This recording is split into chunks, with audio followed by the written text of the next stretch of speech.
Welcome to Mr. Nightbleed.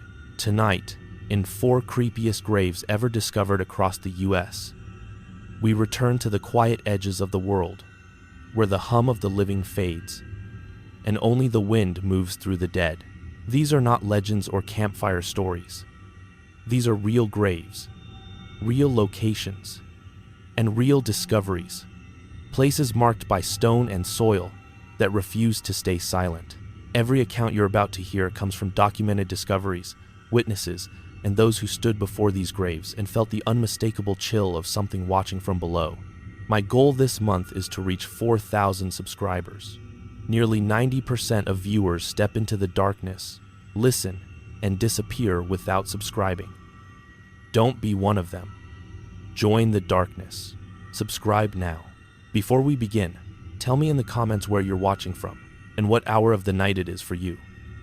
And if there's a grave or cemetery near you that truly unsettles you, type its name below, because when the world sleeps and the soil settles, some graves do not rest. Kill the lights. Silence the world. Take a slow breath and let us begin.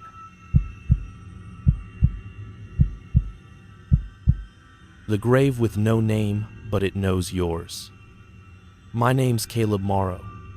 I'm from Kittredge Hollow, West Virginia, and I work as a night shift maintenance hand for the county. Listen, I know how that sounds, like I'm setting this up, but I am not. I'm parked right now with my headlights off by the cemetery gate, and my phone screen is cracked in the corner, and my car keeps doing that weak clicking like the battery is giving up. And I keep looking up because the fence is right there, and the gravel road runs along it, and the graves are on the other side like they're pressed against the wire, like they're listening through it. I haven't slept.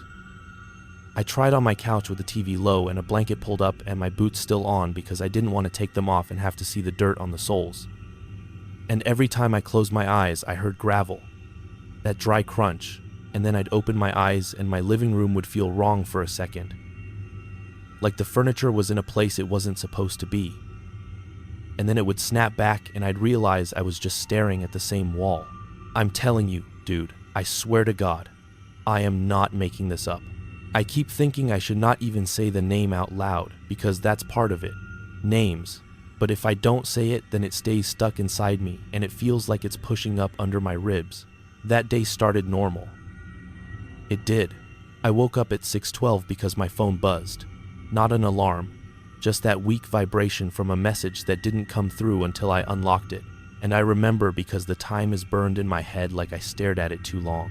I had 2 pieces of toast, the cheap white bread, and I burned one side and scraped the black off with a butter knife because I didn't feel like starting over. I ate it anyway. I drank coffee out of a mug with a chip on the rim, and it caught my lip in the same place it always does. And I thought, man, I should throw that mug out. But I didn't. I put on the gray work shirt the county gives us, the one with the stitched patch that always curls up at the corner. And there was this old stain near the buttons from some kind of oil or grass juice, I don't know. And I remember rubbing it with my thumb like I could erase it. I can't wash it out now. I've tried.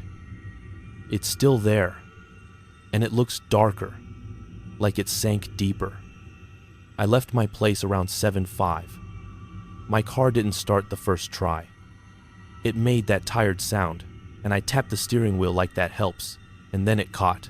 I told myself I'd get a new battery after payday. At 7:41, I punched in at the yard, the little county maintenance yard by the highway where the mowers and salt bins are. And my supervisor, Hank, was leaning on the coffee machine like always. He said, "Caleb, you got that cemetery check today?" I said, "Which one?" He said, "The old one off Bristle Road. You know, behind the church that doesn't open anymore. Along the fence line. We had a call about a gate not latching. Sheriff don't want to deal with it, so you go look. Take the latch kit." I said, "That's not really our thing." He said, "It is now. Just look at it and write it up. It should have ended there. It should have been a 5-minute thing where I drive up, jiggle a latch, tighten a bolt, maybe replace a chain, and then leave. That's what I thought. I threw the latch kit in the back, grabbed a flashlight even though it was morning. It's out past where the road stops feeling like a road and starts feeling like a strip of gray laid down by someone who never came back to finish. There's a fence, not tall, just enough to keep deer out, and it runs along the road for a stretch before it turns and wraps the whole place. The graves are old, leaning stones and those newer flat ones mixed in, and plastic flowers that should look cheap and dead, but some of them look too clean, like they never fade. The gate is this metal thing, 2 sides that meet in the middle, and there's a chain and a latch plate that's always a little crooked. I know because I checked my phone when I pulled up, and I remember thinking, I'm early enough that I can still hit the hardware store and be back before lunch. It was late autumn going into winter. Not full cold yet, but that damp cold that gets into the cuffs of your sleeves. The ground was wet like it had rained overnight, and the stones looked darker. The grass smelled cut, but also like earth, like somebody had just turned it over. I walked up to the gate with the latch kit and the bolts clinking in my pocket, and the chain was hanging loose, like someone had unhooked it and let it drop. The latch wasn't broken. It was just open. I remember thinking that was odd because if kids mess with stuff, they usually bend it or snap it or scribble on something, but this was just open like someone wanted it open. I stepped in, just a couple steps, to look at the hinge side, and I heard a bell once. One note, like a church bell far away, and then it stopped. The church on the hill there doesn't have a working bell anymore. At least I didn't think it did. I'm not even sure it's a church. It's more like a building that used to be one. I walked closer to the latch, put my hand on the metal, and it was colder than it should have been. That's the first detail that didn't fit. Metal is metal, I know. But this was like it had been sitting in a freezer. I tightened the bolts anyway. I hooked the chain. I closed it. I pulled on it. It held. I should have left. I did not. No, wait, that's not when it started. It was earlier when I saw the stone. I forgot to tell you the stone. On my way back out, I saw it near the fence line.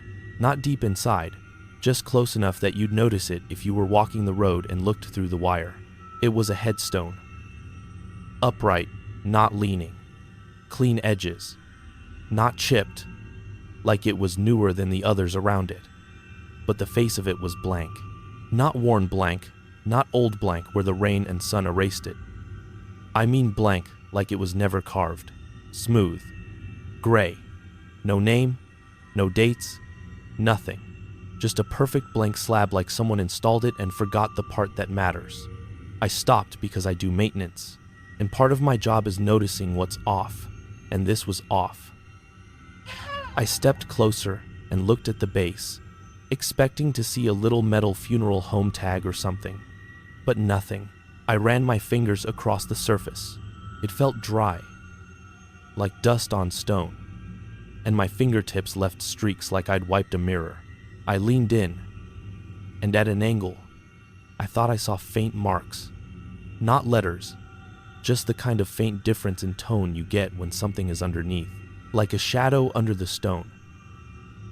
I told myself it was nothing. Maybe the way the damp air was sitting on it. And I walked out. I got back in my truck, started it.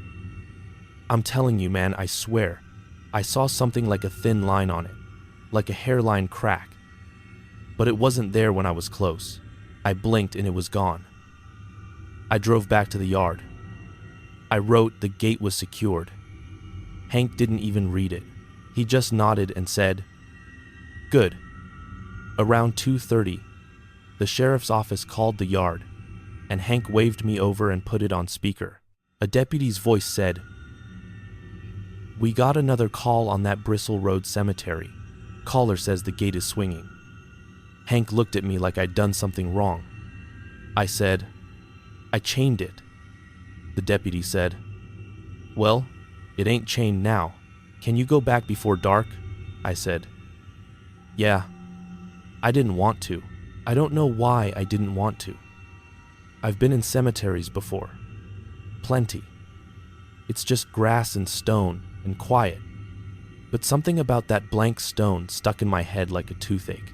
I left around 3:05.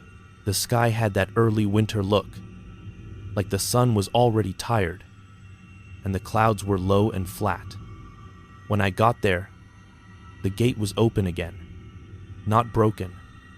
Open. Chain unhooked and draped on the ground. The latch plate was still tight, my bolt still in place. I crouched and lifted the chain. It was wet and gritty, and the grit felt like fine sand but darker. I hooked it again, harder this time, wrapped it twice, and I tugged until it bit into the metal. I said out loud, "There!" Like the gate could hear me.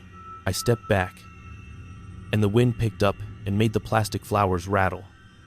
This dry, cheap tapping sound, and then it stopped. And for a second, there was no sound at all. Not even birds.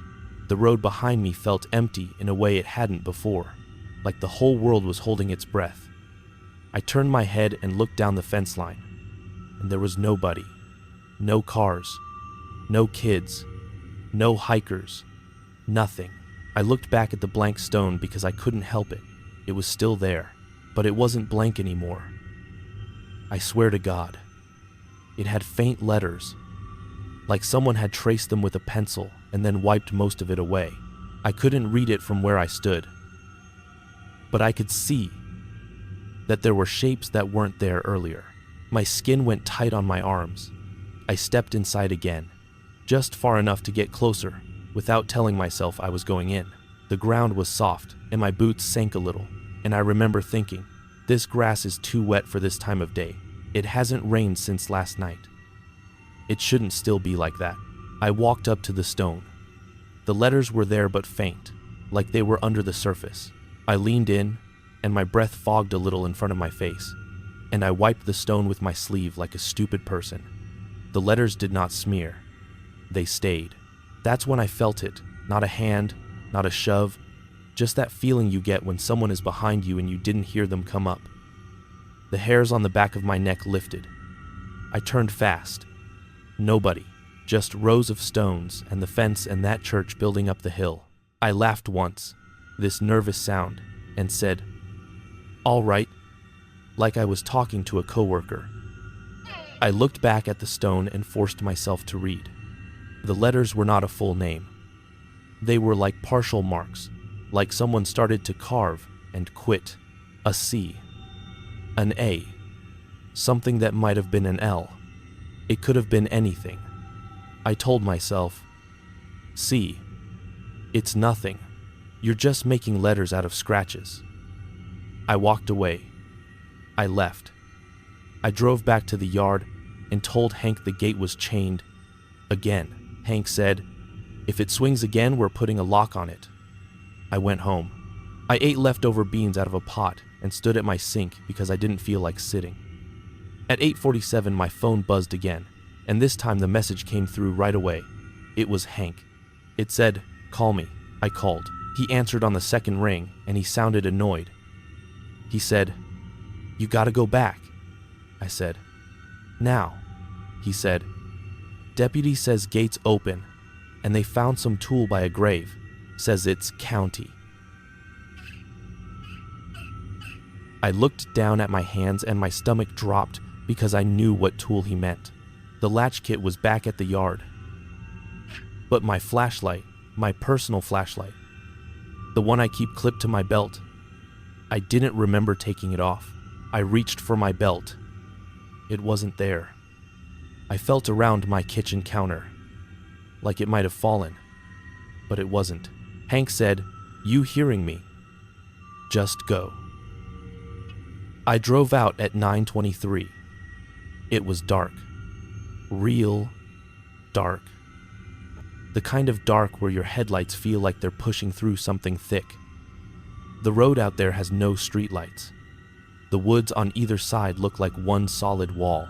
I kept telling myself this is just a missing flashlight, that's all. And the deputy's probably messing with me.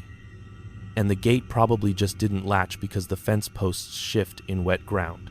But my hands were tight on the wheel, and my jaw ached from clenching. When I pulled up to the cemetery, the deputy's car was there, idling, headlights on the gate. The gate was open, The chain was on the ground again. The deputy was standing by the fence with his arms crossed, and when I got out, he said, "You the county guy?" I said, "Yeah." He said, "You lose something." I said, "What tool?" He pointed inside, not far, toward that fence-lined grave area. "It's leaning on a stone like somebody set it there." I said, "That's mine." He said, "Go get it and chain the gate, and then don't come back without a lock." His voice was normal, like this was boring. That's what messed with me. If he'd been spooked, if he'd joked, if he'd acted like it was creepy, I could have matched that. But he acted like this was paperwork. I stepped through the gate. The gravel inside crunched under my boots, loud in the quiet, and the air smelled like wet stone and cut grass and something faintly metallic, like pennies, like cold iron. My flashlight was where he said it was, leaning against the blank stone, except it wasn't blank now. Still not carved deep, but visible, like the stone itself had decided to show it. The top line looked like a namespace, like it was meant for a name, and there were letters there now, not just a C and an A. A whole first name. It wasn't mine. It was a name I recognized from high school. A guy who moved away. And I stopped because my brain did that thing where it tries to connect dots, even if the dots are wrong. I stared hard. And the deputy said from outside the fence, "You good?" I said, "Yeah." I picked up the flashlight, and it was cold, that freezer cold again, and the switch clicked under my thumb, but the light didn't come on. I shook it. Nothing. Batteries. I turned it over in my hand, and there was damp grit in the grooves, like it had been pressed into the ground. I wiped it on my pants. Then I looked back at the stone. The name I thought I read didn't sit right. I leaned in closer. I brought my dead flashlight up like it would help. The letters shifted. I do not mean my eyes shifted. I mean the letters were not the same shape when I changed my angle. Like they were made of something that didn't stay still unless you looked straight at it. I took a step back and looked at the deputy like I wanted him to come in and see. He did not. He stayed outside and said, "Chain it." I said, "You saw this stone before." He said, "I ain't going in there. Just chain it." I chained the gate with my hands shaking. I drove home with my dead flashlight on the seat beside me like it was a thing I didn't want in the car but couldn't throw out. I got home and I tried to charge it, even though it isn't rechargeable. I plugged it in like an idiot because I didn't know what else to do. And then I sat on my couch and stared at my phone. At 12:11, I got another message, not from Hank, a number with no name. The message said, "You left it open. That's all." I stared at it for a long time. I wrote back, "Who is this?" No response. I tried to call. It went straight to nothing, not even voicemail, just a click and then silence. I blocked the number. I told myself it was someone messing with me, a kid, a deputy playing a joke, but my hands wouldn't stop sweating. I got up and checked my front door lock twice. I looked out my window. Nothing. I went to bed with my clothes on. I didn't sleep. At 6:03, the same time range as yesterday, my phone buzzed again. The name is getting clearer. I sat up so fast I felt sick. I stared at that message until my eyes watered. I went to the yard at 7:41 again, and Hank was there, and he looked like he hadn't slept either. I said, "Did you text me last night from another number?" Hank said, "What are you talking about?" I showed him. He looked at my phone, his face flat, and he said, "I didn't send that." I said, "Then who did?" Hank shrugged like he didn't want to have the conversation. He said, "Deputy called again. Gate was open at sunrise. He wants a lock." I said, "I chained it twice." Hank said, "Put a lock.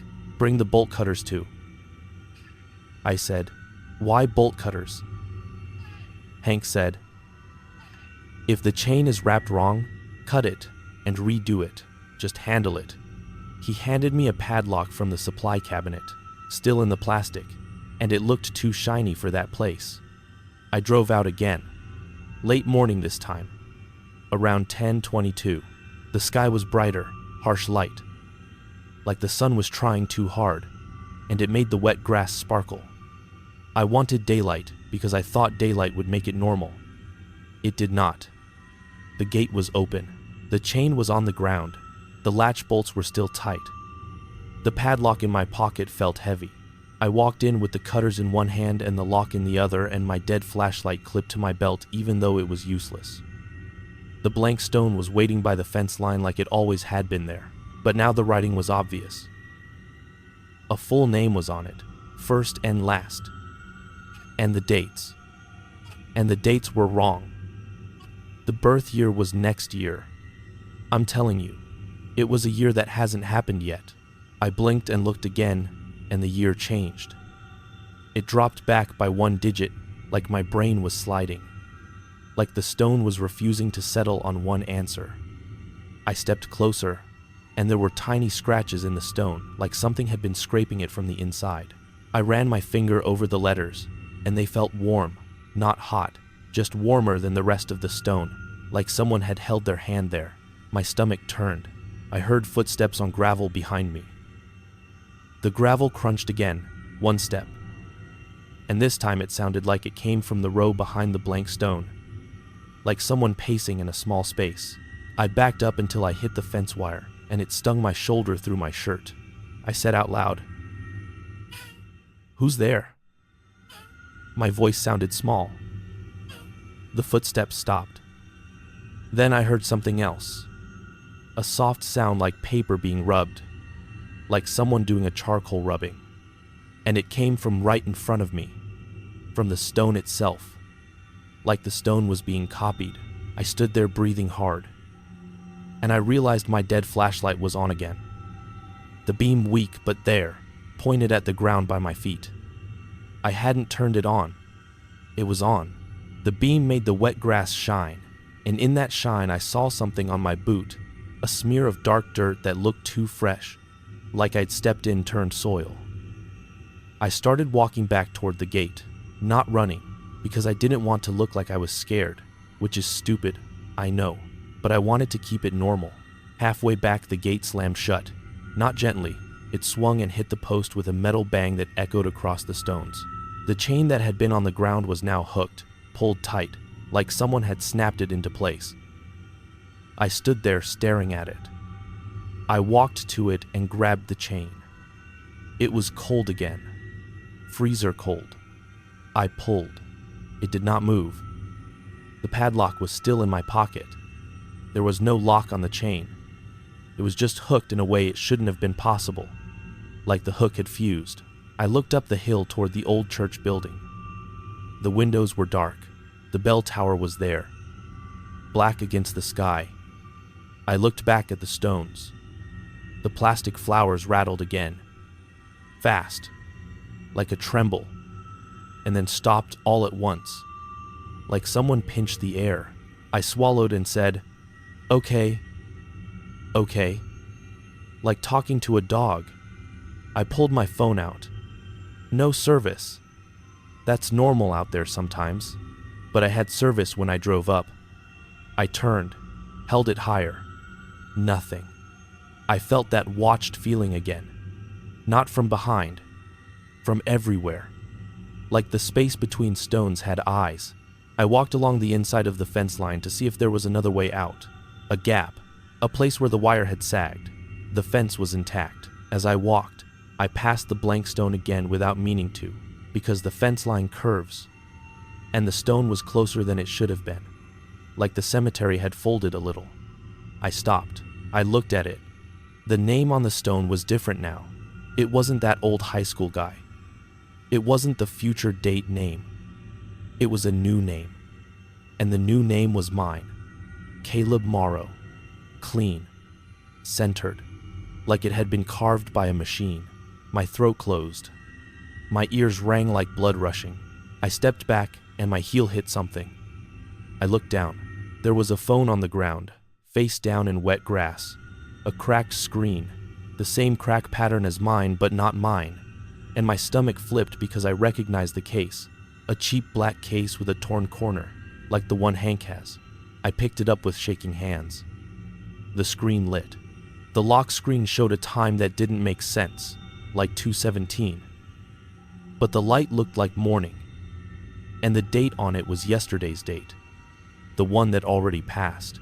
There were missed calls, all from Hank, over and over, like someone had been trying to reach it.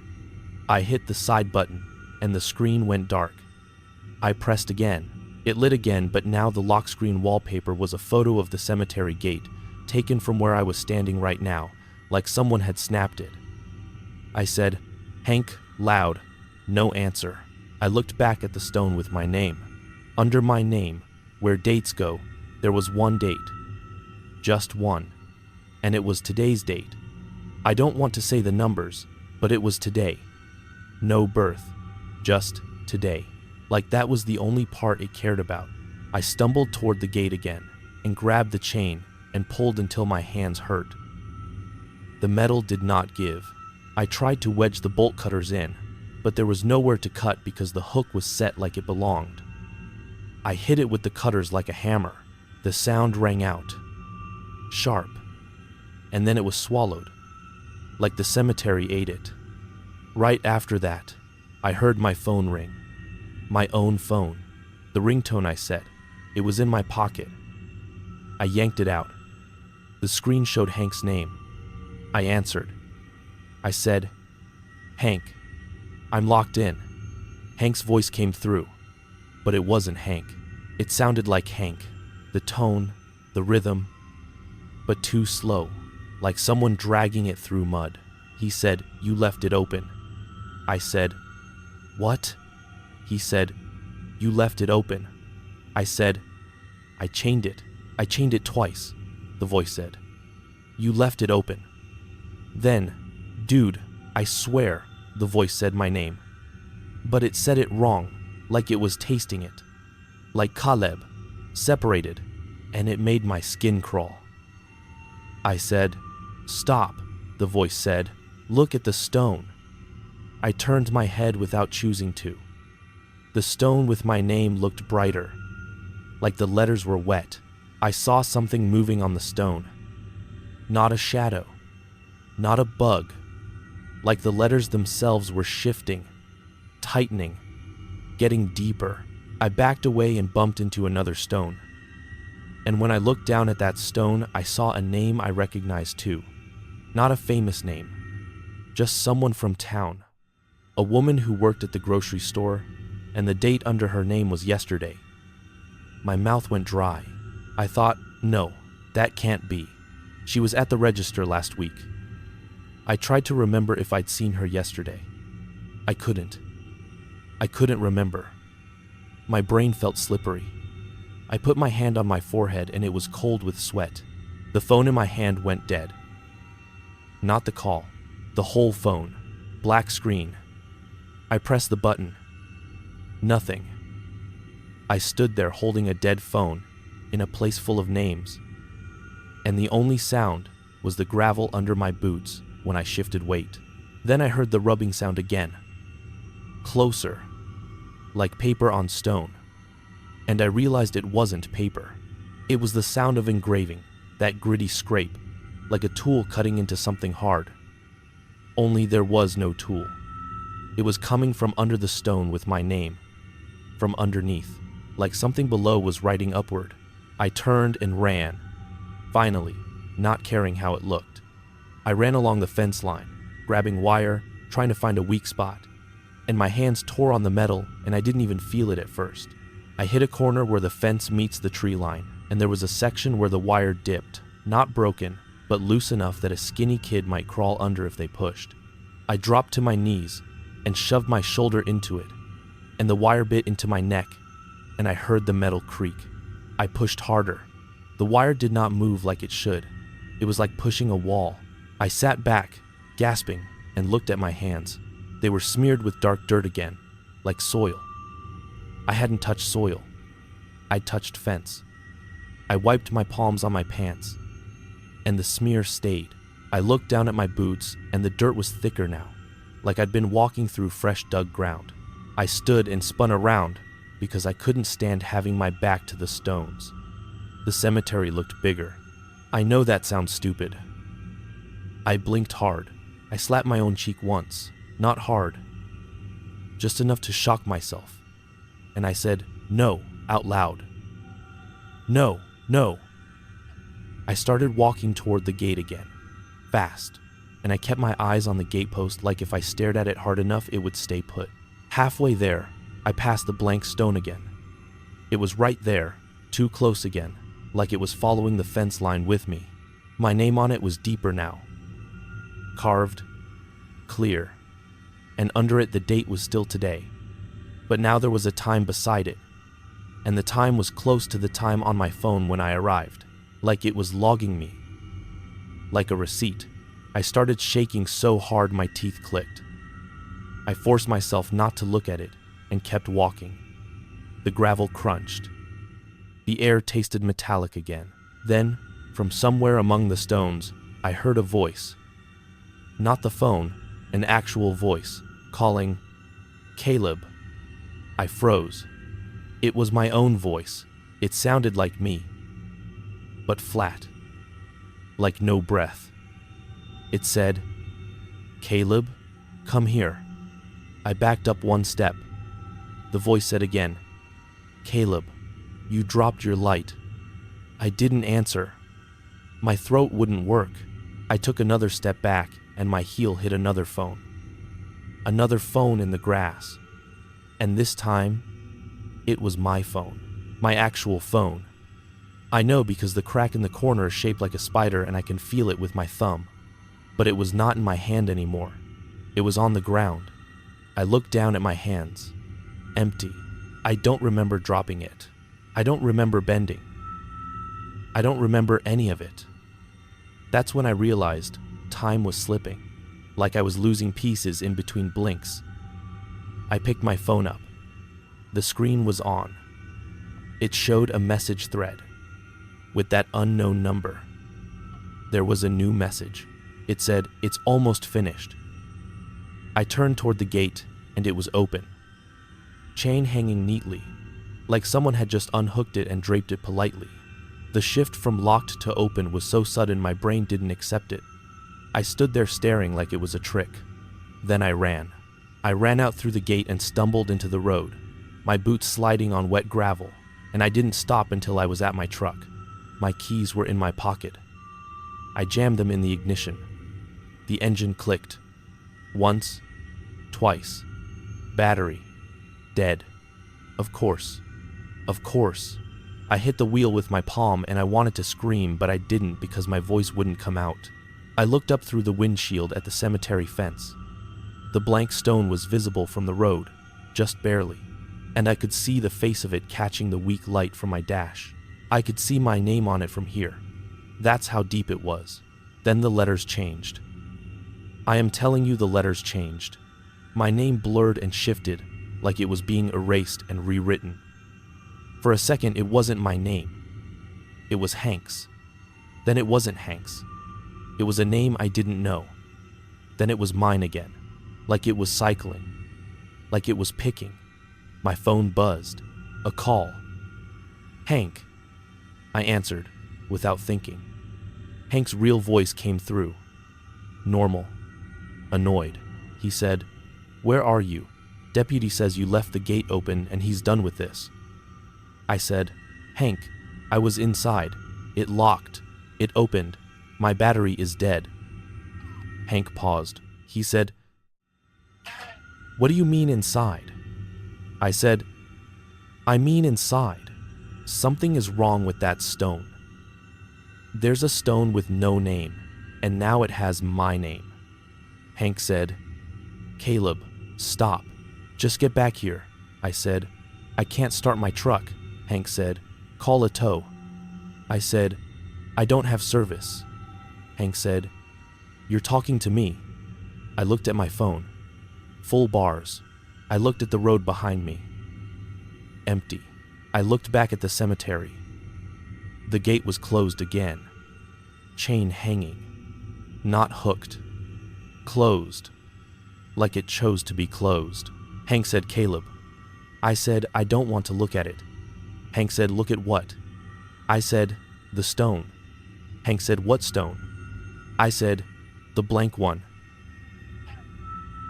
Hank was quiet a second, and then he said, "There ain't a blank one." I said, "Yes, there is. I touched it." Hank said, "No, listen to me. There ain't a blank headstone in that cemetery. The records are old, but not that old. I been out there. Deputy, been out there. Nobody's seen what you're saying." I said, "Then, come here." Hank said, "I'm not going out there at night." I said, "It's not night. It's..." I looked at the sky. It was dark. It was dark. Not full midnight dark, but that deep blue-black like the sun never came back from afternoon. That made no sense. I had left the yard at 10:22. My skin went cold. I said, "Hank, what time is it?" Hank said, "It's just afternoon." I stared at my phone. It still said 4:13. I looked at the sky again. It stayed dark. "My time is wrong." Hank said, "Your phone is messed up. Get home," I said. "I can't." Hank said, "Caleb, I'm hanging up if you keep acting like this." I said, "Don't." Hank sighed. He said, "All right, I'll call the deputy to swing back and jump you." I said, "Tell him do not go inside." Hank said, "He ain't going inside. He hates cemeteries. He'll jump you from the road." Hank hung up. I sat there in my dead truck, staring at the fence, and I watched the gate move, just a little, like a slow breath, opening a crack, closing, opening, closing. Not wind, not swinging, more like it was testing itself. My phone buzzed again. Unknown number. Message. "You keep leaving." I typed, "Stop." Message back instantly. "You keep leaving." I typed, "Who are you?" Message, "We keep writing." I threw my phone onto the passenger seat and it bounced and landed face down. I put my forehead against the steering wheel and tried to breathe. I told myself, okay. This is stress. This is no sleep. This is my brain doing something stupid. Then, I heard gravel crunch outside my truck, slow steps approaching, and I lifted my head and looked through the windshield. Someone was walking along the fence line inside the cemetery, parallel to my truck, staying just out of the headlight reach, but I could see the movement. A human shape, dark, no reflective vest, no flashlight. I rolled my window down an inch without thinking, and the air that came in smelled like wet earth, strong, like a grave had been opened. The figure stopped across from me, separated by the fence. It said in my own voice again, "Caleb, you forgot something." I whispered, "No." The figure lifted an arm and pointed toward the blank stone area, and I saw for 1 second a pale rectangle in the dark, like the face of that stone catching whatever light exists in that place. The figure said, "Come, read it." I shook my head hard, like a kid. I said, "No, I'm not going in there." The figure's arm lowered. It stood still. Then it spoke again. But this time the voice wasn't mine. It sounded like Hank, but younger, like a recording from a long time ago. And it said, "You left it open." My stomach twisted. I pressed the lock button on my door, even though my truck is old and the locks are manual. I reached across and pushed the lock down anyway, like that would help. The figure moved closer to the fence, and the fence wires made a faint twang like something brushed them. And then the figure was gone, not walking away, just gone like my eyes skipped. I blinked, and it wasn't there. The air got quiet again. That too quiet. Then, from deeper inside the cemetery, I heard that scraping sound, louder now, like a tool biting stone, and I felt it in my teeth, like vibration. I covered my ears. It didn't help. The scraping stopped. My phone buzzed. I flipped it over. The screen lit with a new message. Finished. Then another message came immediately after. A photo. I did not want to open it. I opened it. It was a photo of the blank stone, taken close, straight on, clear as day, like someone stood right in front of it in full light. My name was carved deep. Under it were 2 dates now. The second date was today. The first date was my birth date. Exact. I did not type it anywhere. I did not tell anybody my full birth date. It was there. And beside the date for today, there was a time. And the time was 10 minutes from the time my phone claimed it was. I stared at it until my eyes burned. I started crying without meaning to. Just tears leaking out, no sound. Then my phone rang again. Hank. I answered. Hank said, "Deputies on the way." I said, "Hank, I got a photo." Hank said, "From who?" I said, "I don't know." Hank said, "Stop looking at your phone. Put it down." I said, "It has my birth date on it." Hank went quiet. He said, "How?" "I don't know." Hank said, "Caleb, listen to me. Don't go back in there. You stay in your truck. You stay in your truck. You hear me?" I said, "I can't start it." Hank said, "Deputy will jump you." I said, "Something is in there walking along the fence." Hank said, "There ain't." I said, "There is." Hank said, "Caleb." And this time his voice cracked. Just a little. And that scared me more than anything, because Hank doesn't crack. He said, "I'm telling you something and you gotta do it even if you think I'm messing with you. You ready?" I said, "Yes." Hank said, "Do not read anything on any stone. You look at the road. You look at me when I get there. You do not say your name out loud." I swallowed. I said, "I already did." Hank whispered, "No, just that." Then he hung up. I sat there shaking, staring at the road, and I could hear my own breathing. And then I heard another car coming, tires on gravel, and headlights swept the trees. And a cruiser pulled up behind me, deputy car, and relief hit me so hard my chest hurt. The deputy got out, and he walked up, and he tapped my window. I rolled it down, and he said, "Battery." I nodded. He popped his trunk, got cables, and he moved like this was routine. He didn't look at the cemetery. He didn't talk about it. He just hooked red to red, black to black, and he said, "Start it." I turned the key. R. Cross S. Cross S. Cross S. Cross S. Cross S. The engine coughed, then caught. The sound was the best sound I've ever heard. The deputy said, "I ain't going in there." I said, "There's a stone." He cut me off. He said, "Don't." One word, like a warning.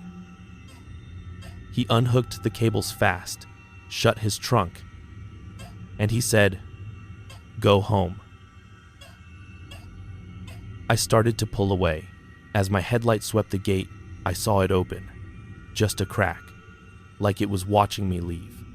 I forced my eyes on the road like Hank told me. I drove all the way home without looking back.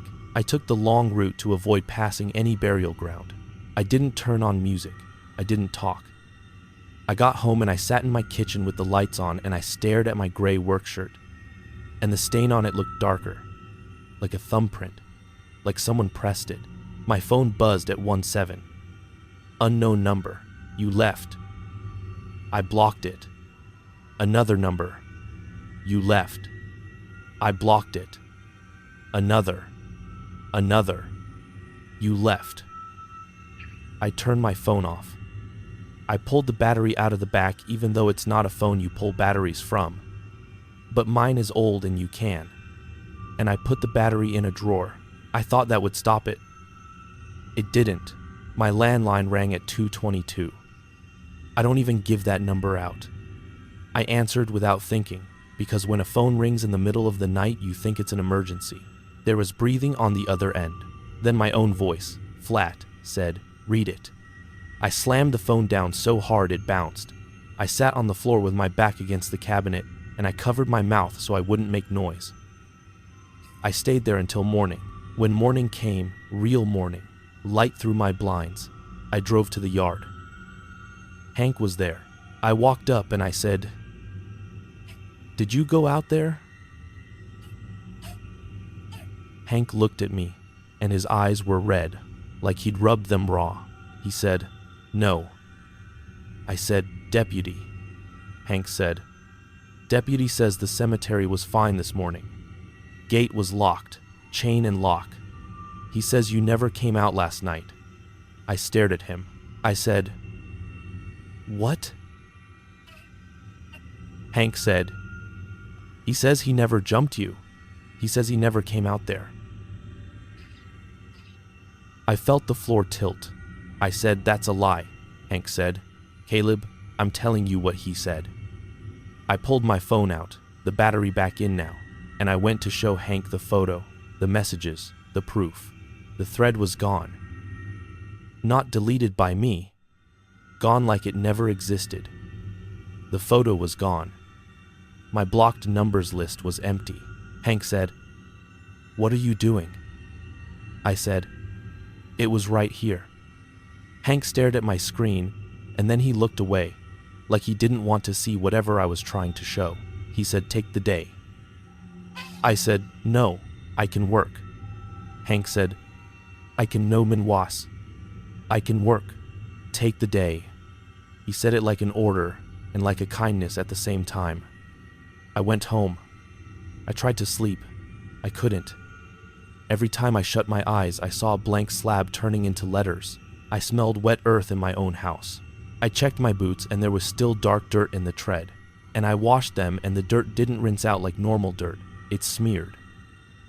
I threw the boots in a trash bag and put them outside. That night, my phone stayed off, but at 3 on the dot, my car alarm went off in my driveway. My car doesn't have a working alarm.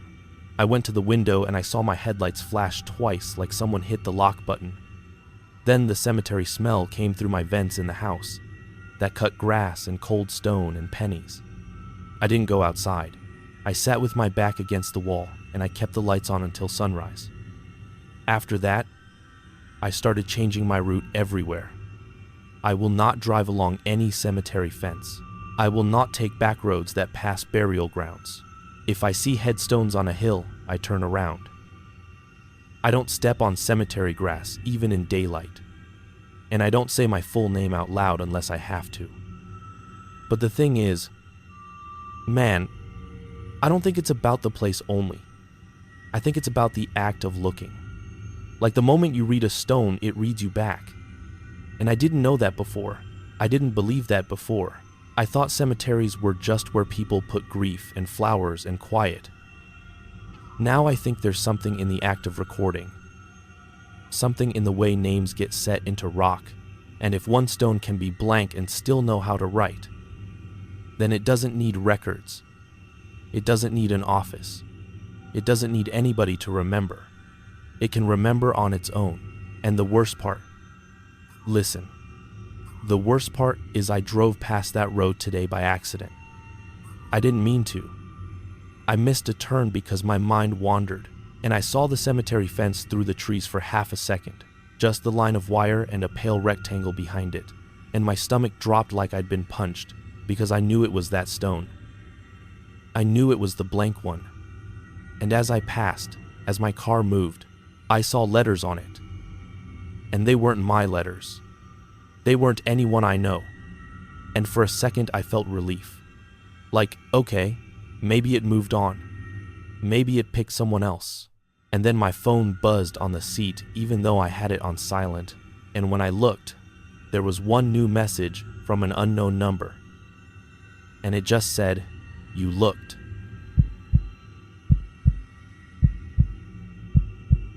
Coffin nails found outside the coffin. My name's Mason Ridley. I'm from the back end of Briar Creek Terrace outside Dayton, and I work as a cemetery maintenance tech. Listen, I know how that sounds. I know. I keep looking at the gate in my rear view, like it is going to move again, like it is going to swing open on its own. And my car is barely holding a charge. The battery light has been flickering on and off for days, and if it dies right here, I do not know what I am going to do, because I am not walking back in there. Not even if the sun comes up. I swear to God. I am talking into my phone because I cannot keep this in my head anymore. And my screen is cracked so bad, there's a bright line across the middle like a scar, and I keep thinking I see someone standing on the other side of it when it is just the reflection of the cemetery lights. I am parked right by the gate, right by that stupid chain they use instead of fixing the latch, and I can smell wet grass and old stone through the vents, even though the heat is on. I did not even have anything weird to eat today. That is what is messing with me. It was normal. It was so normal it makes me sick. I had 2 eggs that stuck to the pan because I forgot to oil it, and a piece of toast I dropped on the floor and picked up anyway because I was running late. Coffee from the gas station. The cheap kind that tastes like burnt paper. I remember the cup because it had a winter scene on it, and the lid kept popping up and spilling on my hand. It left a brown stain on my work shirt right under the pocket, and I have scrubbed that shirt twice now, and it will not come out. And every time I look at it, I smell that cemetery dirt again. I checked my phone at 6:12 inches the morning, and it said I had 3 missed calls from my supervisor because he never sleeps. He is one of those guys. I texted back that I was on my way, and he sent back one word, "Hurry." That was it. No explanation. So I got there. Pulled in like I always do. And the place looked like it always looks from the road. Just a low hill with old headstones leaning in different directions. Some of them so worn you cannot read the names. And those plastic flowers that never look faded no matter how many seasons go by. And the fence line where the chain link is bowed like someone pushed on it a long time ago and never bothered fixing it. We were doing renovation work on the older section, not the new rows.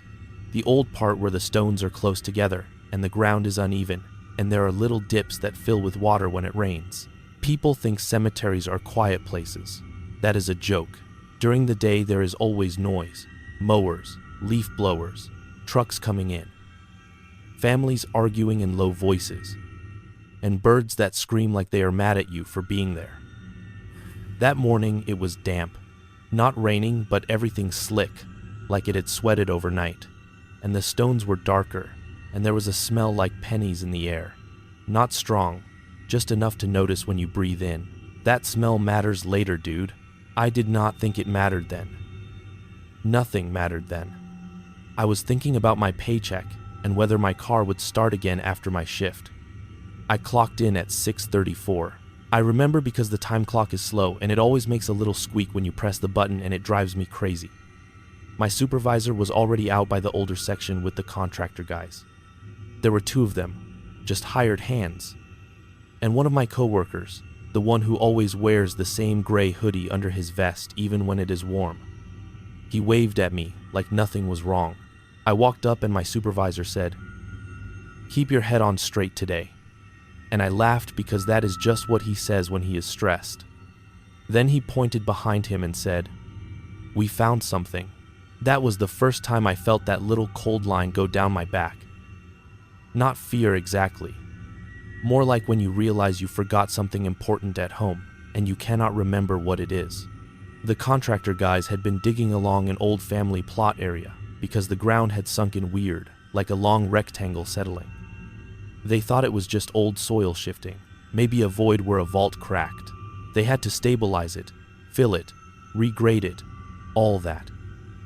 They had a tarp laid out and tools on it and mud prints all over everything. And one of them was holding a flashlight even though it was morning because the hole was deep and the light did not hit right down there. My supervisor said, "We hit a sealed coffin." He said it like it was a flat tire. I leaned over and looked, and I saw the top edge of a coffin lid. Not wood like you picture, more like a dark, heavy box, sealed with metal bands on it. It was sitting deeper than it should have been, and right around it, in the mud, there were nails. Coffin nails. Not like modern screws or hardware. I mean old nails, thick and dull and dark like they had been buried a long time. The weird thing was how they were scattered. They were not around the lid where you would expect them if the coffin had come apart. They were outside the coffin, out in the soil, spread like someone had thrown a handful of them, and some of them were stuck straight up out of the ground at an angle like they had been pressed there. One nail was lodged in the side of the hole, horizontal, like it had been hammered into the dirt. Dirt does not take nails like that. I know that sounds stupid, but you know what I mean. You cannot hammer a nail into wet soil and have it hold sideways. It falls. That one did not fall. It just sat there like it belonged, my coworker said. Looks like a prank. That was his first thought. He said it with a laugh and then stopped laughing when nobody else laughed. One of the contractors, the older one with a red face, said, "There were marks too." He pointed with the flashlight, and I saw it. In the mud, in that damp clay, there were lines, like scratches, like someone had dragged something hard through it. They started near the coffin and went away from it, toward the end of the plot, and then stopped like the thing ran out of strength or ran out of room. The lines were not clean. They were jagged and overlapping, like something had tried again and again. My supervisor said, "Do not touch anything yet." He told the contractor to stop digging, and he told me to go get the camera from the shed, because they document stuff like this for records, in case there is a permit issue or a family claim. That was my first walk away from that hole, and I remember it too clearly. The gravel path was wet, and the little stones made that crunch that always sounds louder when you are alone. And I kept feeling like someone was walking behind me, because the crunch did not stop right when my step stopped. It was like there was a half-second delay. I stopped and turned around, and it was just the trees and the headstones and those plastic flowers rattling a little in the breeze. Nothing else. I told myself I was tired, because I did not sleep much the night before, and because I drank too much coffee. I got the camera. I came back. The hole looked the same. Everyone was standing a little farther back now, like the air over it was bad. My supervisor took pictures, a lot of them, and he kept muttering, "How did it end up like this? How did it end up like this? How did it end up like this?" The contractor said, "I am telling you, they were outside the box." He said, "box, not coffin," like he did not want to say coffin. Then my supervisor did something that makes me want to grab his shirt and shake him now. He told us to clear the nails out of the way so they could see the coffin edges and inspect the seal. He said, "Just move them to the tarp, we will count them later." I was not thinking about anything supernatural. I was not thinking about the dead reaching up. Nothing like that. I just did not want to put my hands on them. They looked wrong. They looked too clean for how long they should have been down there. Like the mud had slid off them in a way mud does not slide off metal.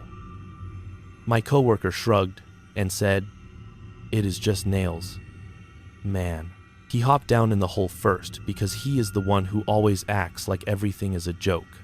He picked up one nail and then another, and he made a face and said, "These are heavy." He tossed them onto the tarp. I climbed down too because it was my job. I did not want to be the guy who refuses to do his job. The mud sucked at my boots, and I had to brace my hand on the side wall. Cold like it had been in a freezer. It was early winter, yes, but the top ground was damp and normal temperature. Down there, by that coffin, it was cold like the sun had never reached it. My fingers went numb just from touching the dirt. I picked up a nail and it was colder than the soil, cold enough that it stung. I set it on the tarp.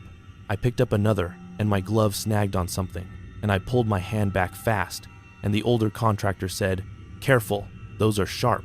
They were not sharp. They were blunt. That is what scared me. They should have been rusted and pitted. They were not. They were dull but solid. We gathered them all, or what we thought was all of them. and my supervisor counted quick and said, "That is not a full set. That is not even close." Like he expected a number.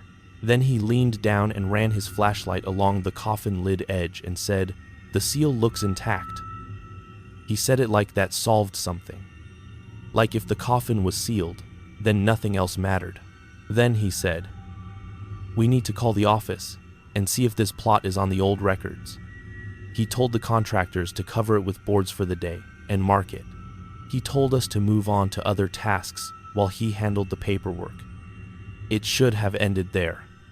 That is what makes me feel like I am losing my mind. It should have been a weird find and then we would have dealt with it later. But that is not what happened. No, wait.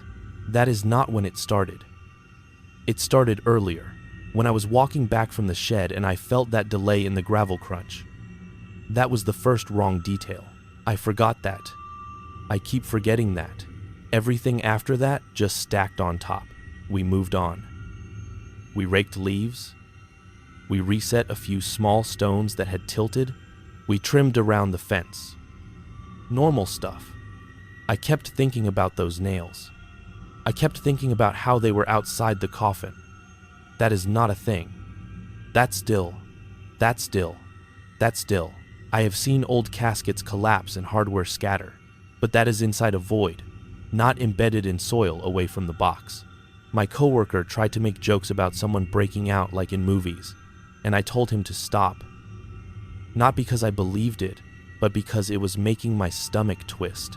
Around midday, the dampness lifted a little and the sun came out, bright and harsh, making every whetstone shine. The cemetery looked almost pretty in that cold light, like a postcard. The contractor guys left for lunch, and my supervisor went to the office building to make calls. That left me and my coworker in the older section alone. We were near the boards covering the hole, and I kept glancing at them. He saw me and said, "Dude, you are acting like that thing is going to get up and walk." I told him, "It is just weird, that is all." He said, "People get buried in weird ways. Old times, you know." Then he said something that made my mouth go dry. He said, "Did you see the date on the nearest stone?" I said, "A lotto. What?" He pointed. It was a worn stone, almost unreadable, but the numbers were still there. He said, "That is next week." I laughed at him because I thought he was messing with me. I leaned in and squinted. The carving was faint, but clear enough. The date was not next week. Not exactly. But it was a date that had not happened yet. I am not going to say the date out loud because I do not want it in the air. You understand me. But it was in the future, and it was carved like it had been there a long time. That is when I felt that cold line again, deeper this time. I told him, "You are reading it wrong." He said, "I am not." He traced it with his finger, and his finger came back wet, like the stone was sweating. We stood there too long, and he walked away fast like he had to pee. I watched him go, and I swear I heard a faint dragging sound from under the boards. Not loud, just a scrape, like a shovel edge on gravel. I told myself it was my imagination, or the board settling, or something moving in the soil. It was midday. There were people driving by on the road. No way something like that could be real. So I did what I always do when I am uncomfortable. I worked. I focused on small things. I cleaned a bench. I fixed a broken solar light at the edge of the path. I tried not to look at the boards. Later, when my supervisor came back, he looked pale. He said, "The records do not show anything in that spot." He said the plot is marked as clear decades ago, like it was unused.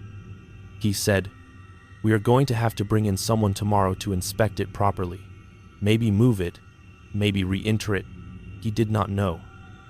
He said, "Do not talk to visitors about it. Just keep working." My coworker asked him about the date on the stone. My supervisor frowned like he did not hear. He said, "Stop with the nonsense." And my coworker, who never backs down, said, I am not messing around. It is real. My supervisor snapped. I said stop. That was the end of that conversation. We clocked out at 3:58. I remember because I stared at the clock like it was going to change into something else. I drove home. I did normal stuff. I ate leftover noodles. I watched a stupid show. I tried to forget. I tried. But when I went to bed, I kept hearing that dragging scrape in my head. I fell asleep late. Then my phone rang at 11:47 that night. It was my supervisor. He never calls that late unless something is wrong. I answered, and he said, "I need you to come back." I said, "What happened?" He said, "The night watchman called." He said, "There is noise by the older section." He said he heard dragging. My heart did that thing where it drops. I sat up and I could feel sweat on my back, even though the room was cold. I told him, "Call the police." He said, "We did. They are slow. You know how it is." He said, "I need someone who knows the grounds to meet me there." I wanted to say no. I wanted to say my car might not start. I wanted to say, I am not going back there in the dark, but I heard my own mouth say, "Okay, I am on my way." Dude, I do not know why I did that. Maybe because he is my boss. Maybe because I did not want to look like I was scared. Maybe because I thought it would be teenagers messing around. I threw on the same work shirt without thinking, and then regretted it because the coffee stain was right there, like a mark, like a warning. My car started on the second try, the engine coughing like it was annoyed. The drive back felt wrong. The roads were empty, and the headlights made everything look flat. When I pulled up to the cemetery gate, my supervisor was already there with his truck, and the night watchman was standing by the shed with his arms crossed like he was cold. The watchman was an older guy, not old, but worn, you know. He always has a knit cap on. He looked at me like he was relieved I came, and also like he felt bad I came. He said, "Thank you for coming." My supervisor did not say anything. He just nodded toward the older section and started walking. The cemetery at night is different. You know that, even if you have never been there. The traffic noise from the road fades, and the whole place feels like it is holding its breath. The gravel crunch is louder. Every headstone throws a weird shadow because the light comes from one side. The plastic flowers rattle, and it sounds like whispering if you listen too long. The air was colder than it should have been, and that penny smell was stronger.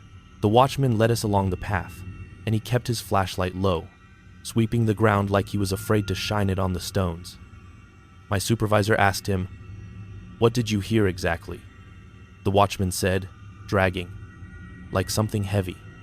Then he said, "And tapping, like metal tapping stone." My supervisor said, "Could be an animal." The watchman said, "No." He said it so flat I believed him. We got to the boards over the hole. The boards were not where they were supposed to be. One corner was lifted, just a little, like someone had pried it up. My supervisor cursed. "Sorry, he said a sharp word. Not profanity. He just hissed through his teeth and said, "Who the heck would do that?" He knelt down and pushed the board back into place. That is when we heard it. A scrape, under the boards. Then a faint tap, tap, tap, like a nail on wood. The watchman took a step back. My supervisor froze. I froze. Nobody spoke for a few seconds. Then my supervisor said, "Did you hear that?" The watchman said, "Yes." My mouth was dry. I tried to speak, and only air came out. Then I forced words. I said, "Listen, it might be the board settling. It might be wind." My supervisor looked at me like he knew I was lying to myself. He said, "There is no wind." And he was right. The flags in the new section barely moved. The tree branches were still. The air felt thick. Then the tapping started again. Slower, more deliberate.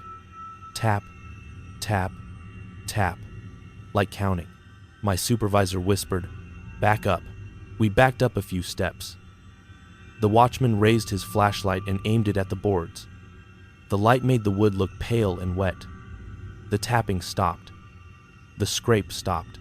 For a second, it was just silence. Then the board shifted. Not a big movement, just a slight rise, like pressure from beneath. Then it settled again. My supervisor swallowed hard. He said, "We are leaving." He said it like an order to himself. The watchman said, "What about the hole?"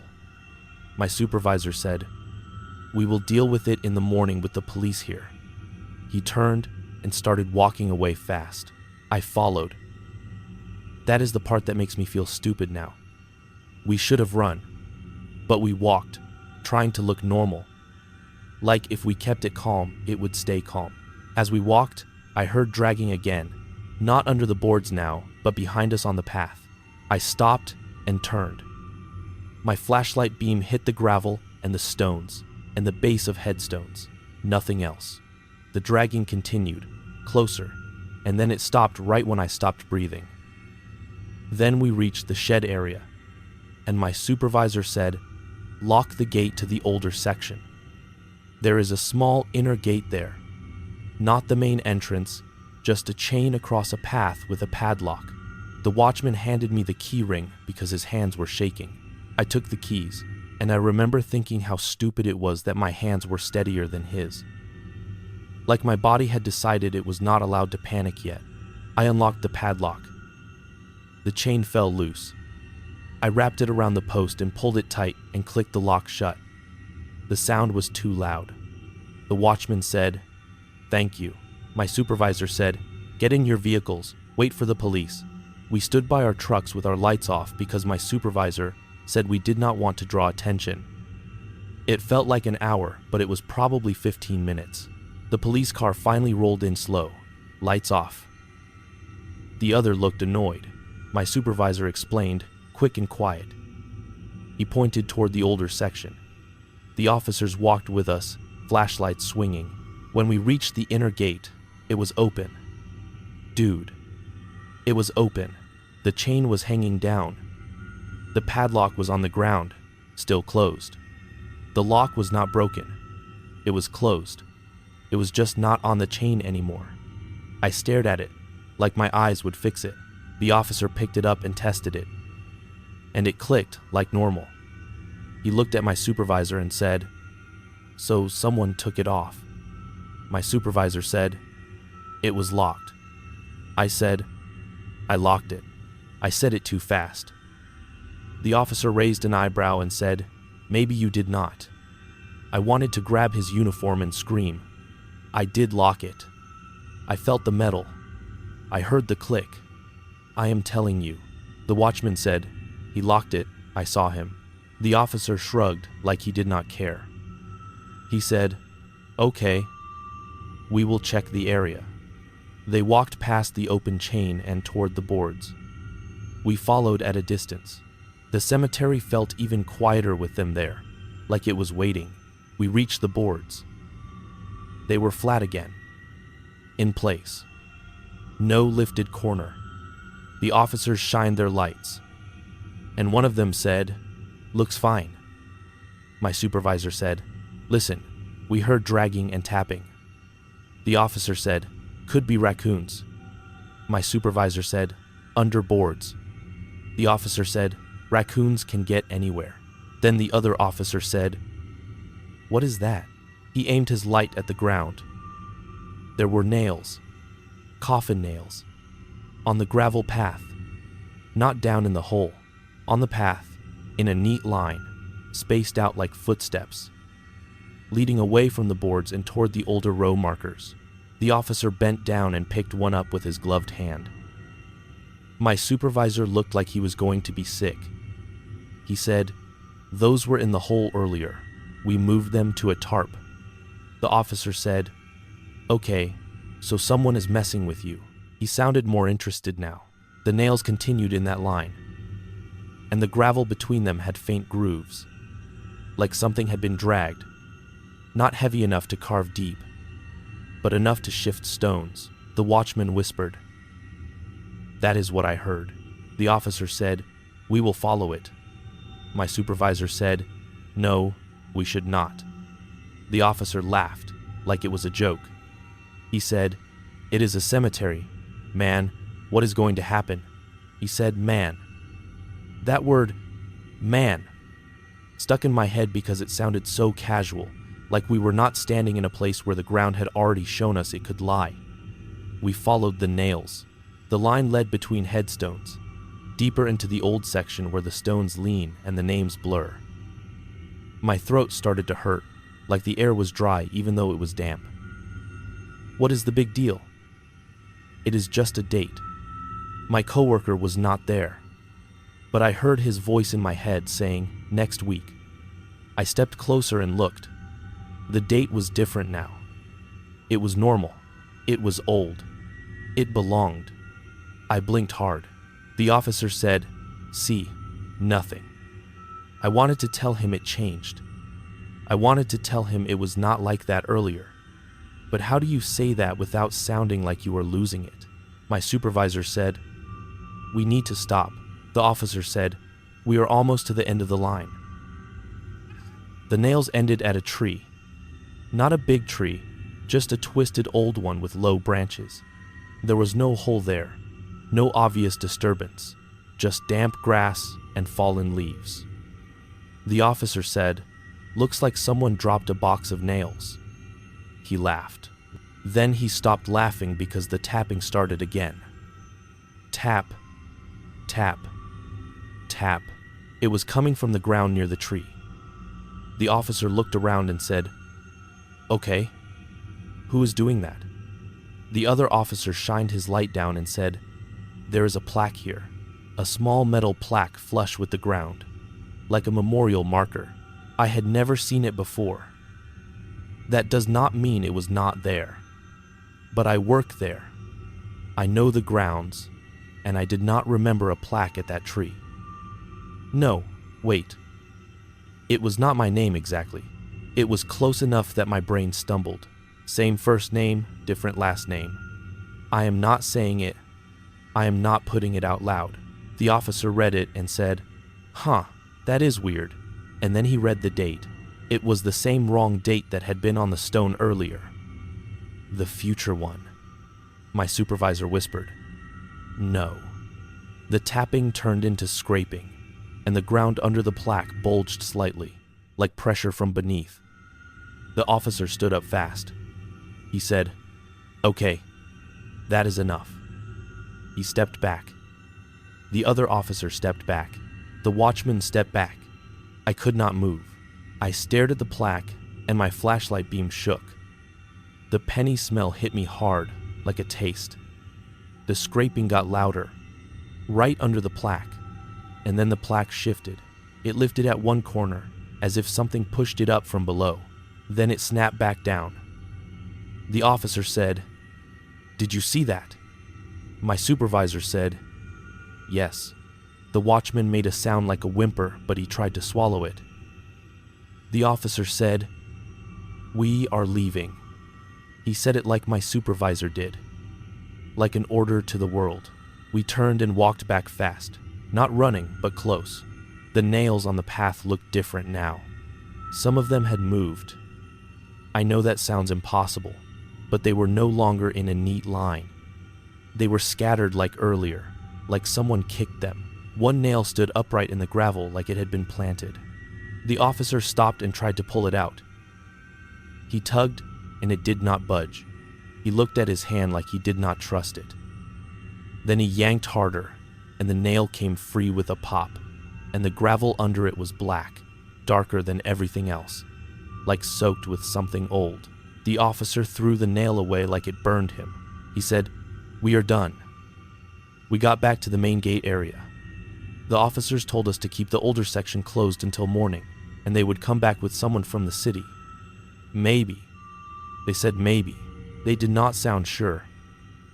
They left. Their car lights disappeared down the road.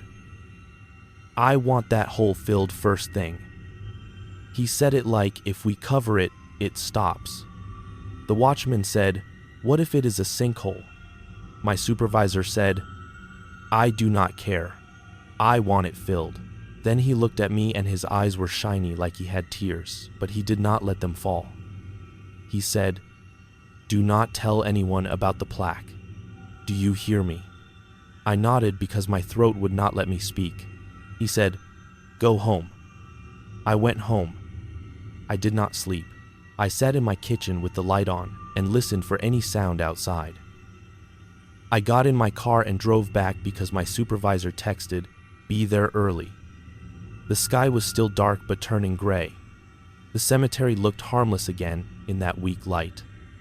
That is what makes it worse. We went straight to the hole with a crew and a truck of fill. The boards were in place. My coworker was there too, acting like nothing happened, but his eyes looked swollen, like he had been crying or not sleeping. He said, you look awful. I said, you too. We did not talk about the night. My supervisor stood over the hole with his hands on his hips like he was trying to be bigger than it. He said, open it. The contractors pried up the boards. The hole was not a hole anymore. It was filled in, flat, smooth, like it had never been dug. The tarp with the nails was gone. The shovel marks around the edges were gone. The soil looked packed and level, and there were fresh leaves laid over it like someone raked it. One of the contractors said, did you fill it already? My supervisor said, no. He looked at me. I looked at him. My coworker said, you are joking. My supervisor said, I am not. The contractor said, so someone came in here and filled it overnight. The watchman, who had come back too, said, I did not. He sounded offended, like we accused him. My supervisor said, show me the padlock. The watchman pulled it from his pocket. It was still closed. He said, I found it on the ground by the inner gate after you left. It was closed like that. My supervisor stared at the filled ground. He said, dig. The contractors hesitated. My supervisor snapped, dig. They dug. The shovel hit something solid almost immediately. Not a coffin lid. Something else. A slab, like concrete. They scraped dirt away and exposed a smooth surface with a seam line. A vault lid. Modern. But that plot was old. There should not have been a modern vault there, and certainly not under a hole that had exposed a sealed coffin yesterday. The contractor said, what is going on? My supervisor said, open it. The contractor said, we cannot just open a vault. My supervisor said, open it. They tried. The lid did not move. It was sealed. The seam line was perfect. Too perfect. My coworker leaned in and said, look. He pointed at the dirt around the seam. There were nails, coffin nails, pressed into the soil all around the vault lid, like a border. Neat. Even spacing, and tinges, like someone laid them by hand. I felt my knees go weak. I stepped back. My supervisor whispered, no. The contractor said, who is doing this? My coworker said, this is not funny. My supervisor said, stop talking. Then we heard the dragging again.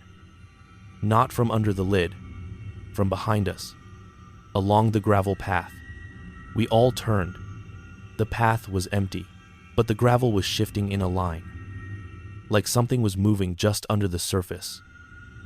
It made that scrape, that drag. My coworker grabbed my arm hard enough to hurt and said, we need to leave. Then a single nail rose up out of the soil right in front of us, pushing up like a plant growing fast. It came up until it stood upright, wobbling slightly, and then it held still.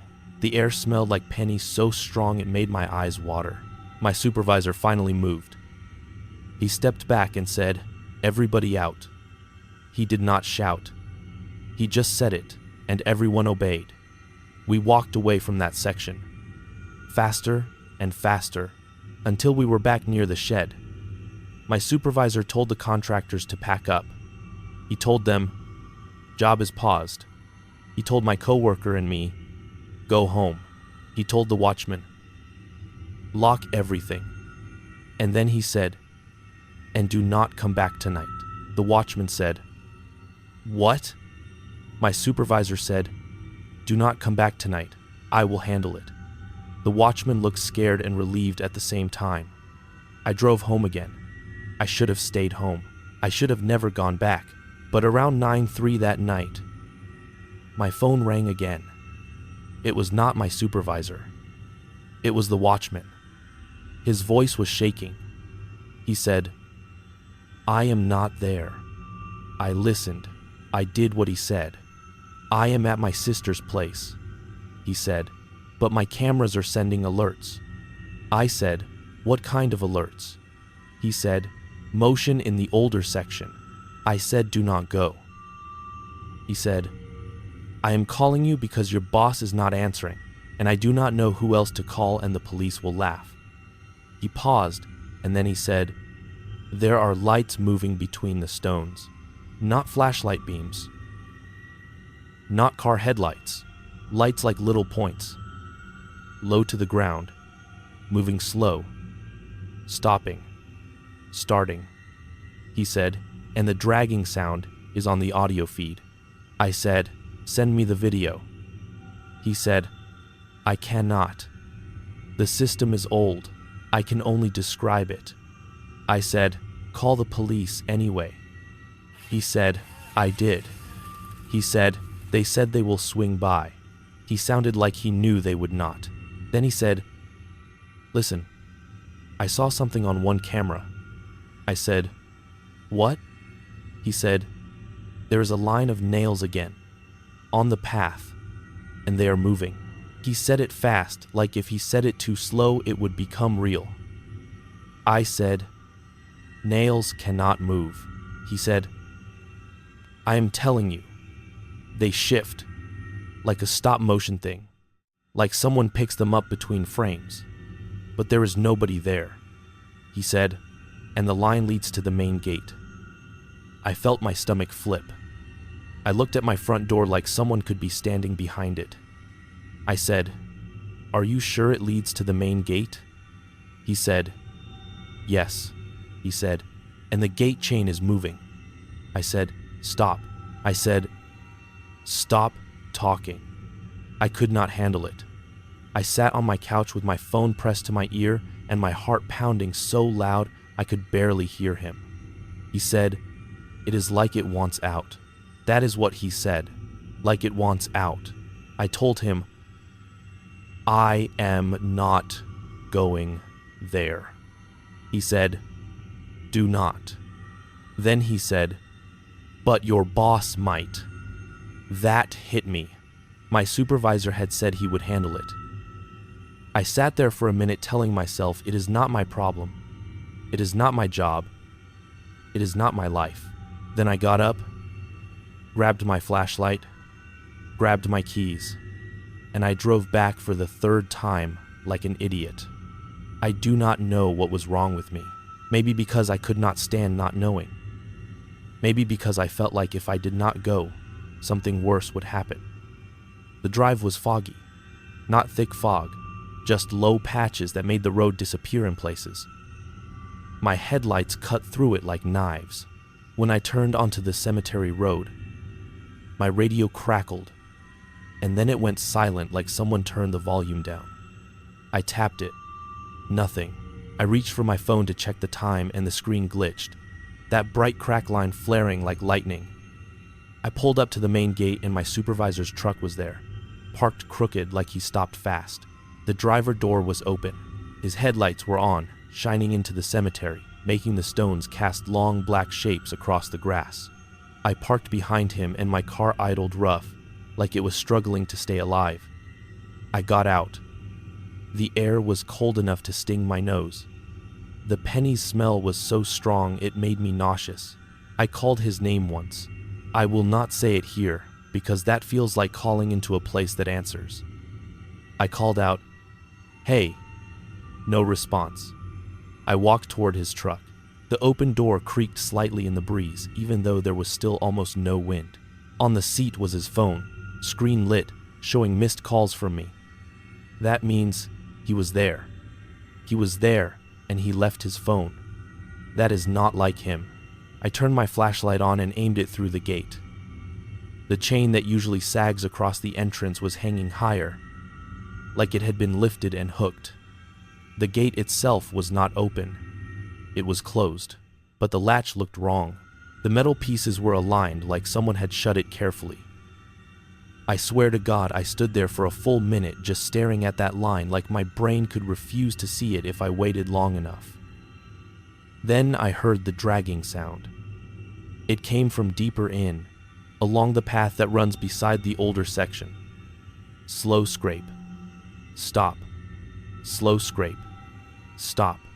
Like a person pulling something heavy and resting. My throat made a dry sound. I stepped through the gate because it was already not safe. Because my supervisor was inside. Because I was already in it. The gravel crunched under my boots, and the crunch sounded delayed again, like earlier. Like my step had an echo that did not belong. I followed the nail line. My flashlight beam shook so bad it made the stones dance. I kept saying in my head, "This is real. This is real." Because if I did not say it, it felt like the ground would tilt and I would fall into something. The nail line led along the path that runs beside the older section, not into it. That is important. It was like it wanted me to stay on the border, near the fence line between old and new. The dragging sound was ahead. I called out, "Listen, if you are messing with me, stop." I do not know why I said that, like it could be a person. The dragging stopped. The air went quiet. Even the plastic flowers stopped rattling. My flashlight beam landed on something on the path ahead. It was laid out flat, clean, no mud prints, like it had been placed there gently. On it were the nails. All of them. Neat piles. Counted, sorted. I stepped closer without meaning to. My flashlight caught the metal, and it did not shine like metal should. It looked matte, like it swallowed light. I saw something else on the tarp. A work glove. My supervisor's glove. I recognized it because he wrote his initials on the cuff in marker. The glove was wet, like it had been dipped in the ground. I reached down and touched it, and it was cold like the nails. Cold enough to sting. I snatched my hand back. Then I saw the marks in the gravel beside the tarp.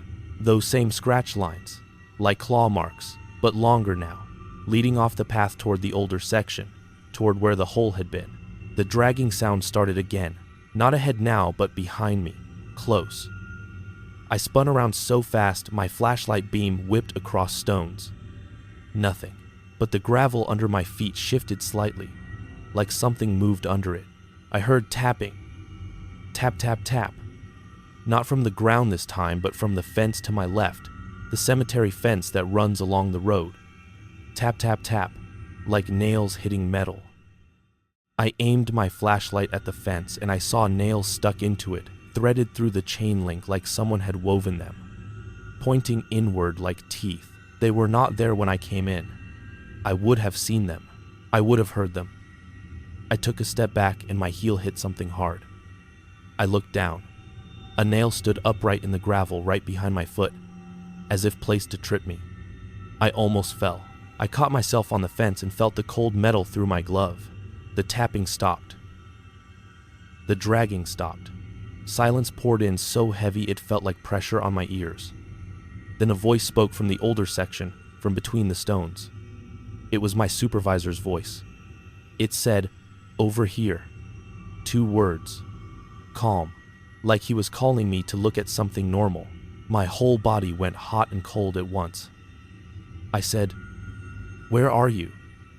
The voice said, "Over here." Again.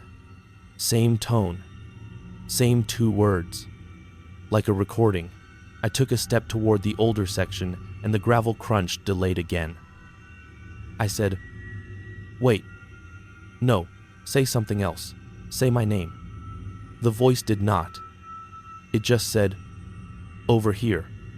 Again. Same. It made my teeth hurt. I backed away because something in my head finally screamed that it was wrong. The nail line on the path shifted. I saw it.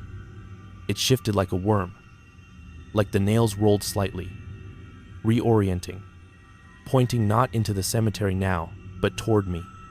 My flashlight flickered. My car battery light flashed in my mind. My phone screen crack line flared again when I glanced at it. Even though the phone was in my pocket, I realized I was not breathing. Then I saw movement between the stones. Not a person, not a shape you can point to. It was like the shadows moved against the light, like something stood where it should not, and the light had to go around it. The plastic flowers rattled softly again, not from wind, but like something brushed past them, and the dragging sound came closer, but still no visible thing. I swear to God, I wanted to drop to my knees and beg, and I do not even know who I would beg. Instead, I turned and ran. And I know I said earlier we did not run, but I ran then. I ran back toward the main gate, my boots slipping on wet grass, my flashlight bouncing, my breath tearing. The nail line on the path jumped. I am telling you, it jumped, like the nail snapped up and fell, clattering in a ripple that chased me. Clink, clink, clink, like teeth. I heard tapping on the fence rise into a fast staccato like rain, but it was nails hitting metal. I hit the gate area and saw my supervisor's truck again. Door still open. Headlights still on. I shouted his name again. One last time. And then I heard his voice right behind me. Close to my ear. Same calm tone. Over here. I spun around and there was nobody.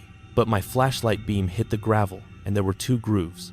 Fresh, leading away from where I stood. Like something had just been dragged past my legs. I screamed without meaning to. Not words, just sound. And I bolted to my car, yanked my door open, threw myself in, and turned the key. The engine coughed and did not catch. I turned again. It coughed. My hands were shaking so bad I could barely grip the wheel. The headlights flashed on, and in that split second, in the light spill across the gate and the first row of stones, I saw the nails. Thousands of them. Not scattered, not in piles. Arranged, covering the ground like a pattern, like someone had planted them all tip up in the soil. The light made their heads glitter dull. The pattern formed a path from the older section straight to the gate, straight to where my car was, like a road of metal. I slammed the car into reverse, backed out hard, almost hit my supervisor's truck. Corrected, backed onto the road, and floored it. As I drove away, my rearview mirror showed the cemetery gate. The gate swung open. Not fast. Slow. Like someone pushed it gently. Then it stopped. Halfway. Like it was waiting. I kept driving. I did not look back again. I got home and sat in my driveway with my hands still locked on the wheel until they cramped. I checked my phone. It was 3:01 a.m. That is why I am talking now. I called the police again from home. Told them there was an open truck at the cemetery and a missing person. They said they would send someone. I do not know if they did. I do not know what they found, because when I finally forced myself to go to the station later this morning, when the sun was fully up, my supervisor's truck was gone. The gate chain was back in place. The older section looked normal. The whole spot was smooth, covered in fresh leaves. The tarp was gone. The nails were gone. The watchman was there, pale, eyes darting. He said, "You were there last night." I said, "Yes." He said, "I saw your headlights on camera." I said, "Did you see my supervisor?" He swallowed and said, "The cameras glitched after you left." He said, "The feed froze on one frame for 40 minutes.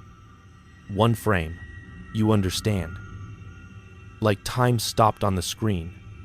The frame showed the path by the fence. Empty. But there were nails on the path in that frame, arranged like letters. The watchman said he did not read them out loud. He said he did not want to. He said he just turned the monitor off and unplugged it. My coworker came in later and asked where our boss was. The office said he called in sick. Called in sick. That is what they said. Like he was just home with a cold. His phone still sat on his truck seat last night. His glove was on that tarp. How do you call in sick without your phone? I went to the older section alone in daylight because I needed to prove to myself it was real. I walked the gravel path and listened to my footsteps. The crunch was normal. No delay. The plastic flowers rattled in a normal breeze. The penny smell was faint, almost gone. I found the tree where the plaque had been. The ground was clean. No plaque, no marker, just grass. I knelt and brushed leaves away anyway, and my fingers touched metal, pressed flat into the soil like a coin. I tried to pull it out and it would not move. I dug around it with my keys. The soil was cold under the surface. That freezer, cold. The nail was deeper than it should be, like it was anchored. I stopped digging because I suddenly felt watched, not by eyes, but by attention, like the air leaned toward me. I stood up and backed away. I left it. I left everything. I quit my job by text that afternoon. I did not even go to the office. I just sent, "I am done," and they replied, "Okay," with no questions, like they expected it. My coworker texted me later, asking if I was serious, and then he sent another message that said, "Do you remember the date you saw?" I did not reply. I cannot. I do not want to type that date. I do not want it in my phone. I do not want it in the air, because every time I close my eyes, I see that neat line of nails leading to the gate like a breadcrumb trail. And I hear that tapping like counting, and I hear my supervisor's voice saying over here in that same calm tone, and I remember how the gate swung open slow, like it was inviting something out. And now, listen, this is the part that makes me feel like I am going to throw up. The part that makes me keep my car parked here tonight instead of going inside my house. Because on my way over here, I passed a different cemetery. Not the one I worked at, just a small churchyard down the road. And I did not even mean to look, but my headlights swept across it, and I saw plastic flowers on a grave that I know were not there yesterday, bright and new. And on the stone there was a date carved that caught my light, and for a second my brain read it as that future date again, that same wrong date, and I hit my brakes so hard my seatbelt locked, and when I looked again it was normal, just an old date like it should be. But the penny smell flooded my car. Right then, inside my car, like the cemetery breathed into my vents, and I realized I have been taking the long way around every burial ground without even thinking. Changing streets, turning up my radio when I get near stone, refusing to drive past gates, refusing to park anywhere I can see headstones. I did not go to my aunt's funeral last month because it was at a cemetery, and I told everyone my car broke down, and that was a lie. I just could not go. I cannot look at gravel paths without feeling that delayed crunch, like something is matching my steps. I cannot hear metal tapping without my stomach flipping. I cannot pick up nails at home without my fingers going numb. And tonight I drove back here, to the gate, because I needed to know if it was still here, if it was still waiting. And it is. Dude, I can feel it, even with the gate closed, even with my car idling, even with my phone shaking in my hand. I can feel that place paying attention, like it recognizes me, like it remembers the sound of my boots on its gravel. I keep telling myself my supervisor is fine somewhere, that he really did call in sick, that he just had a breakdown and left town, that the plaque was a fluke and the cameras glitched because the system is old and the nails were a prank and the cold soil is just cold soil. But then I look at my work shirt on the passenger seat, the one with the coffee stain I cannot wash out, and the stain looks darker tonight, like it soaked up something from the air, and the penny smell rises when I touch it. And I remember that glove on the tarp, wet and cold. And I remember the vault lid appearing overnight, like the ground rewrote itself when nobody was looking. And I know, I know there is something about those nails that is not just metal. They are not holding the coffin shut. They are not sealing anything in. They are pointing. They are marking. They are making paths. They are counting steps. And the worst part is, I keep thinking about what the watchman said. That the nails on the camera frame look like letters. And I keep imagining them spelling something simple and clean and quiet like over here. And I am telling you right now, I am not going in. I do not care if I see a truck door open again. I do not care if I hear my own voice from between the stones. I do not care if the gate swings wide like it is begging me. I am not going in. My battery light just blinked again. My car is shaking a little. The gate chain is still. The cemetery lights are steady. But the gravel crunch I hear is not mine because I am not moving. Listen, wait. I forgot to tell you. When I backed out last night and my headlights flashed on, I saw something else for 1 second.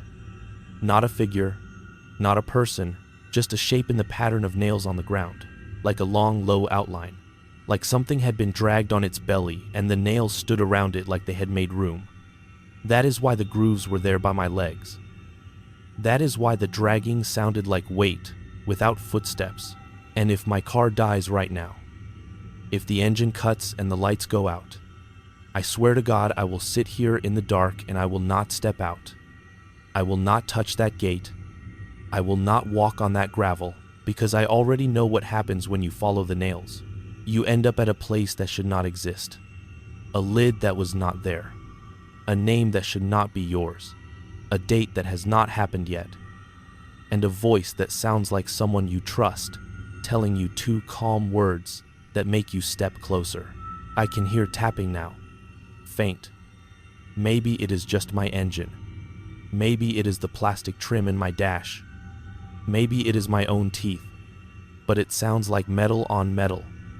Steady, patient, like counting, and I am telling you, I am not going to look in the mirror again because I do not want to see the gate open halfway like it is waiting.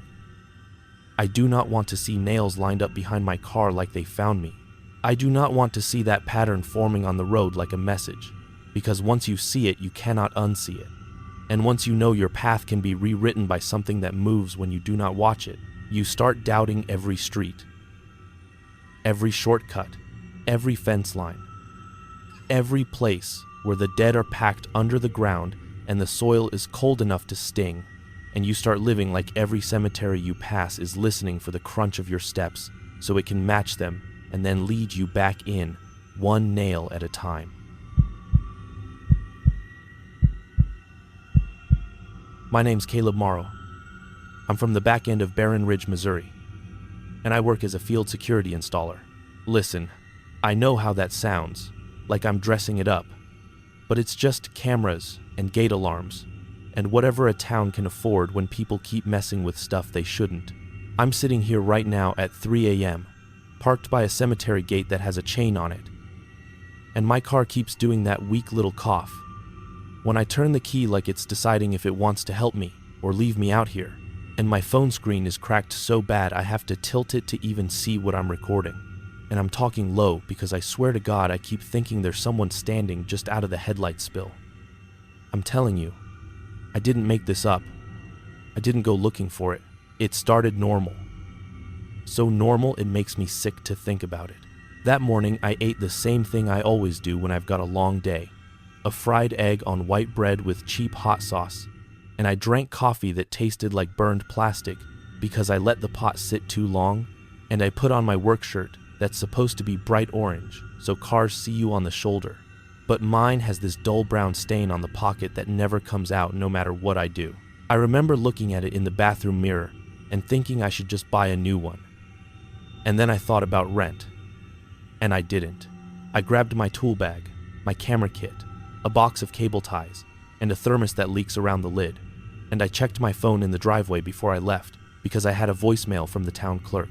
Not her name, I'm not saying anyone's name, but it was her voice. And she sounded like she'd been up all night, that tight voice, like you're trying to be polite while your jaw's clenched. She said, "We need you out at the old burial place today. The one past the quarry road. The one nobody uses. She said, the gate keeps getting cut, and we keep finding things left on a grave that shouldn't have anything left on it. She didn't say toys on the voicemail. She didn't say child. She just said things. And the way she said things made my stomach do this slow roll like I'd swallowed a stone. I called her back while I was still standing in my driveway, and she picked up on the first ring like she was waiting with the phone in her hand. She said, "You're the only one we could get who's willing to go out there without making it a whole show." I said, "It's just cameras. I'll do it." She said, "Please." And then she lowered her voice, and she said, "People are talking. That's why we want footage. We want to stop the talking." I told her I understood, and I drove out with the sun still up, bright enough that the frost on the roadside grass looked like sugar. The route out there is one of those roads that starts as pavement and then turns to patchwork and then to gravel without any warning sign. Just the sound change under your tires and the way your steering wheel starts to buzz. Past the quarry road, there's a line of trees that look like somebody planted them too close together. All knotted trunks and low branches. And the air always smells like wet stone even when it hasn't rained.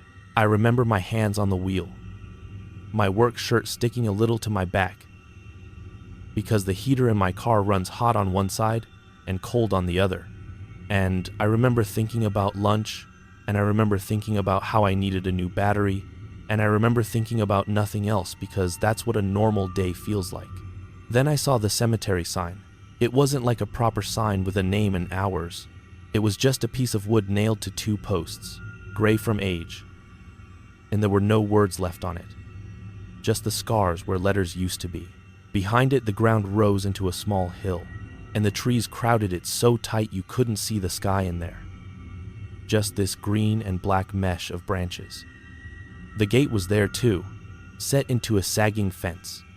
It was the kind of fence that was probably strong once, but now every section leaned a little different, like it was tired. There was a chain on the gate already. New chain. Bright metal that didn't match the fence, and a padlock that looked fresh. I pulled up and checked my phone again. 12:17 p.m. And I'm telling you, I remember that because I took a picture of the gate for my paperwork, and the timestamp burned into my head after. I got out, and the air felt damp, even though the road dust was dry. My boots sank a little into the ground right by the fence like the soil there never fully firms up. There was no wind, but the trees moved anyway. Not the leaves, just the branches shifting like something heavy was leaning on them. I told myself it was my eyes playing tricks because of the shade, and I walked up to the gate. I expected it to be cut again, but the chain was intact, no fresh damage. I looked for a place to park my ladder, and that's when I noticed the plastic flowers. They were stuck into the ground on the inside of the fence, lined up along the path like somebody made a cheap little border.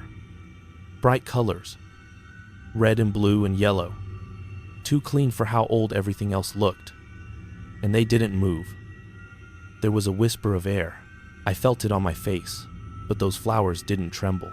I stood there longer than I should have, staring at them. Maybe there's no wind after all, but I could hear leaves up above, that dry shiver. And the flowers stayed still, like they were glued to the world. I shook my head, muttered to myself, and I called the clerk again. She said, "The caretaker will meet you." I said, "I'm at the gate." She said, "He's on his way. Don't go inside alone." I laughed a little when she said that, like, come on, it's daytime. She didn't laugh back. She just said, "Please." So I waited. While I waited, I walked the fence line as far as I could without stepping into the brush. The cemetery wasn't big.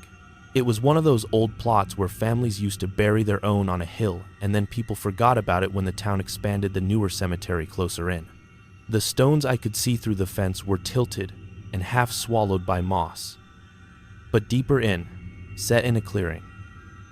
And around it, even from the fence, I could see color on the ground. Not flowers. Toys. Little bright shapes scattered, like somebody dropped a bag and walked away.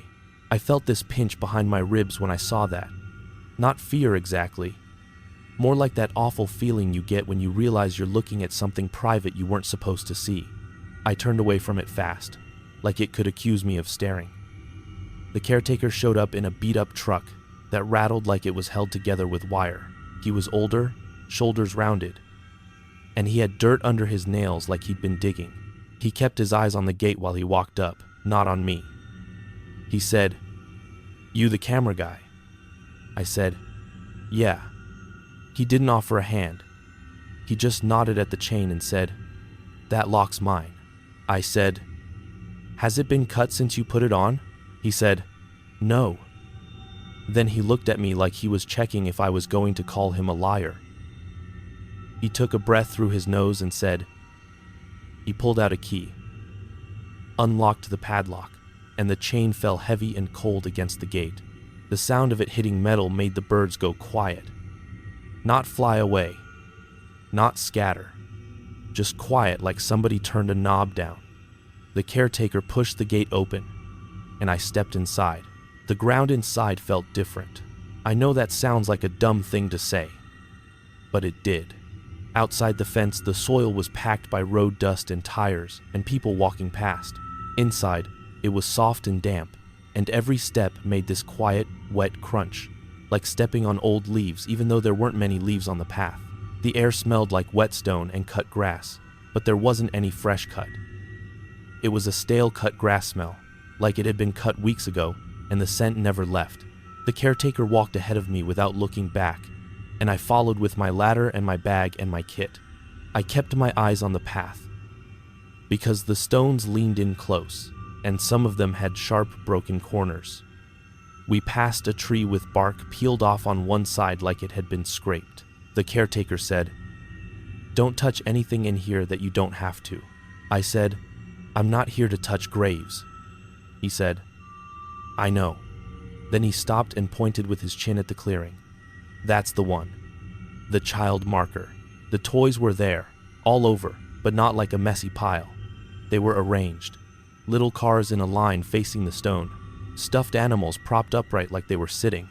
Plastic blocks stacked into a small tower. A ball wedged between two rocks so it wouldn't roll. New toys too. Not faded, not cracked from weather. Bright like they'd just come off a store shelf. And the ground around them was damp, dark soil, but the toys looked dry. The caretaker stood at the edge of the clearing, like he didn't want his boots to cross an invisible line. He said, "You see," I said, "Yeah." My throat was tight, and I hated myself for it because it was just toys. But it didn't feel like just toys. I said, "Maybe a parent comes here."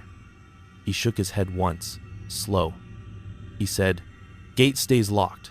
I said, "You unlocked it for me." He said, "I'm here every day." I said, "Then you'd see who comes." He stared at the marker and said, "That's the point." I waited, and he finally said, "I set them back in the shed once, put them in a bin, locked the shed, locked the gate, came back the next morning, and they were back like this, and the bin in the shed was empty, and the shed lock was still on." I felt my hands go cold inside my gloves. I said, "Maybe you forgot you moved them." He snapped his eyes to me. Then, sharp, he said, "I'm not losing my mind."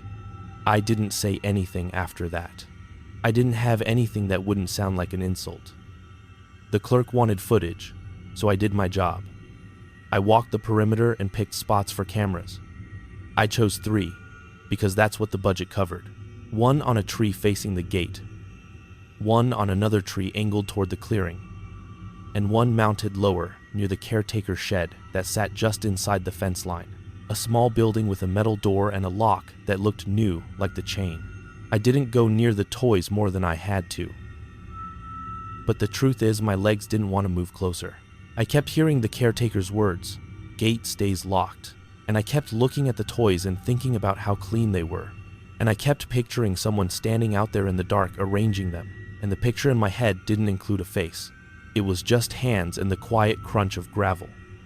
I installed the cameras with the caretaker watching, silent, arms folded, like he expected me to mess it up. When I was done, I pulled up the live feed on my phone to test the angles. The gate camera showed the fence line, the road, the empty sign. The clearing camera showed the child marker and the toys. The shed camera showed the door and a sliver of the path. Everything looked normal on the screen, normal like any other job, and I felt a little relief.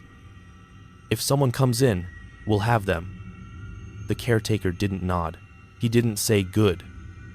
He just said, "They don't come in." I said, "What do you mean?" He said, "You'll see." Then he turned and walked back toward the gate, and I followed. I locked the gate behind us, took pictures for paperwork, and drove back into town. It should have been a weird little story to tell someone over a beer, except I don't even do that much anymore, and I would have forgotten about it like you forget about most jobs. But that night, the clerk called me again. It was after dinner. I'd eaten canned soup and crackers, the kind of meal that doesn't feel like anything. And I was sitting in my car outside my apartment because my upstairs neighbor always stomps around and I can't think inside. And my phone rang. "We got motion alerts." I said, "Already?" She said, "Just now." I said, "Send me the login." She said, "I did. Check the feed." So I did. I opened the app, and my screen showed the clearing camera first because that's the one set to alert on movement near the marker. The feed was night vision, that washed out gray look, and the toys were pale shapes on the ground. The marker stood like a small tooth. Everything was still.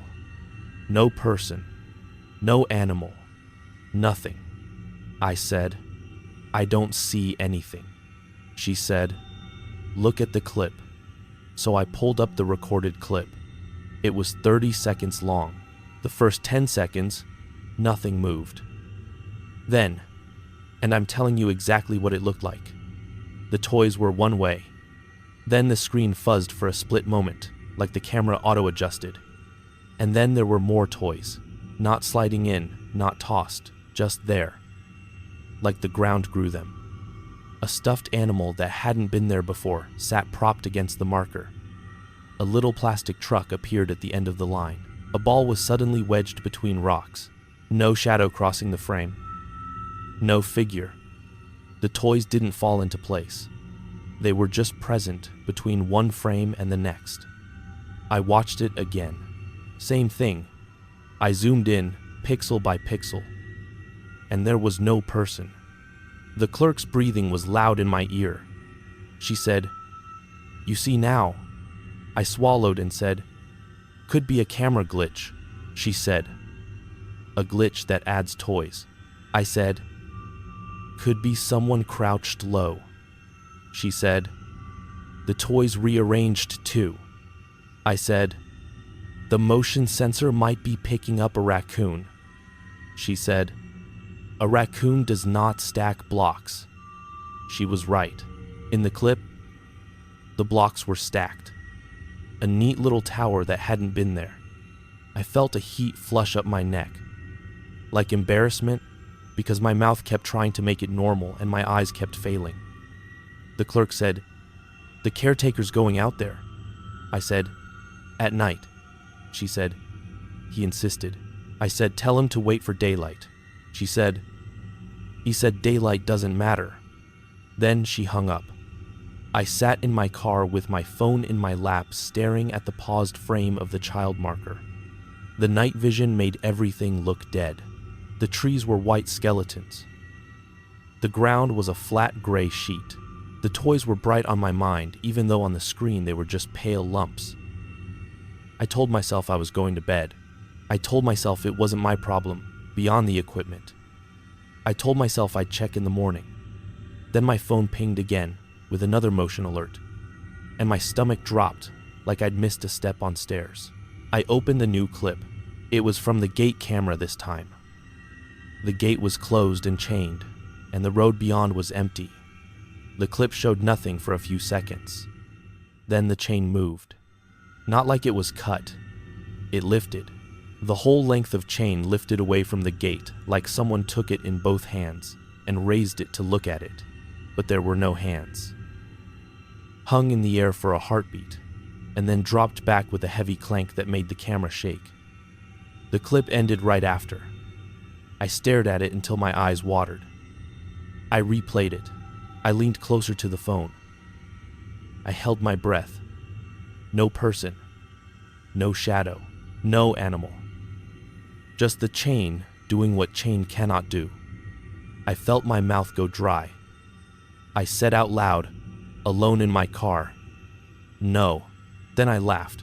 One short laugh. Because what else do you do when your brain refuses to accept what your eyes are showing you? I called the clerk back. She didn't answer. I called again. Voicemail. I called the caretaker number she'd given me for site contact. He answered on the third ring, and his voice was rough, like he'd been outside. I said, "Did you go out there?" He said, "I'm here." I said, "It's night." I said, "The gate clip.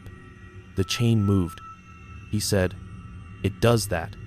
I said, "That's not possible." He said, "It does that." I said, "Are you alone?" He didn't answer right away. I heard gravel crunching through the phone like he was walking. He said, "I'm not alone." I said, "Who's with you?" He said, "The one they bring toys to." I felt my hands shake so hard I almost dropped my phone. I said, "Stop. Don't say that." He said, "You hear it too." I said, "Hear what?" He said, "The little sound." Then he went quiet. I said, "Hello." He breathed into the phone, and I heard a faint noise under it. A thin tapping, like plastic on stone. Tap, tap, tap. Slow, patient. The caretaker whispered, "It doesn't like the cameras." Then the line went dead. I sat there frozen so long my legs went numb. I know you're thinking I should have called the police or whatever, but listen. In a town like mine, you call and you get someone who knows you. And you say, "The cemetery gate chain lifted by itself," and you sound like you need to be put in a hospital. I did call anyway. I called the non-emergency line.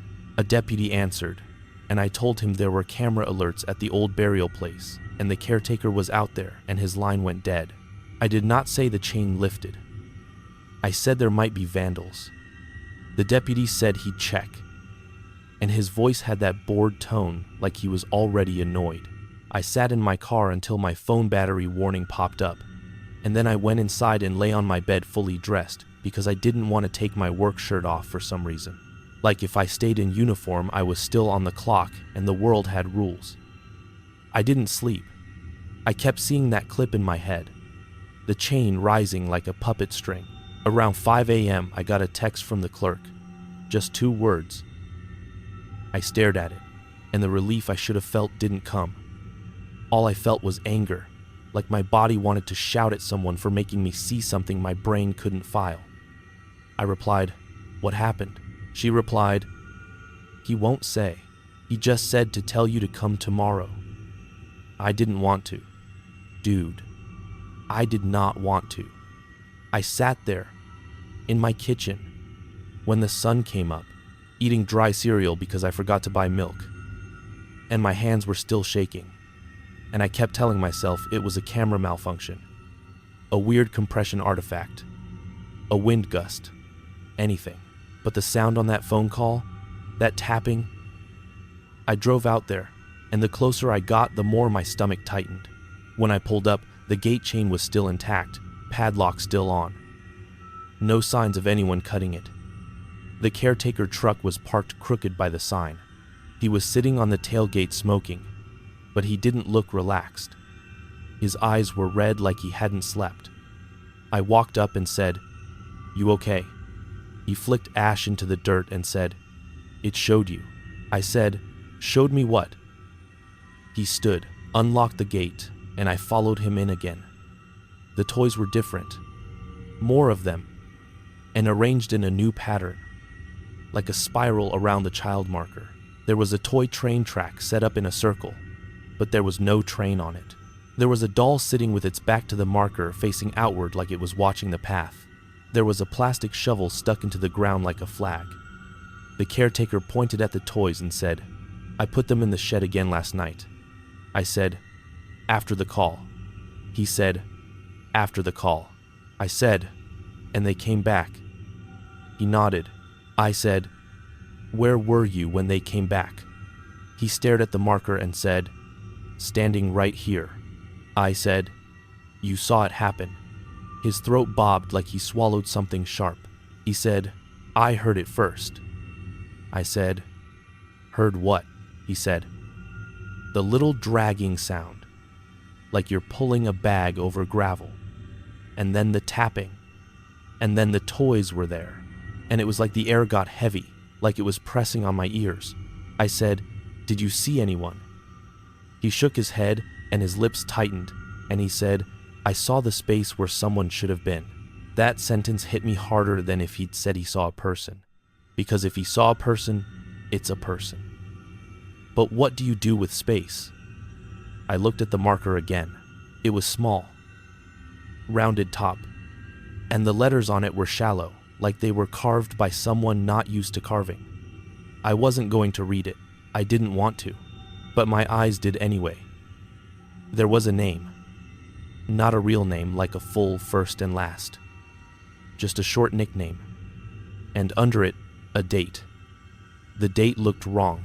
The year was too recent for the marker to be this worn. I blinked and looked again, and the year looked different. Listen, I know what that sounds like. I know.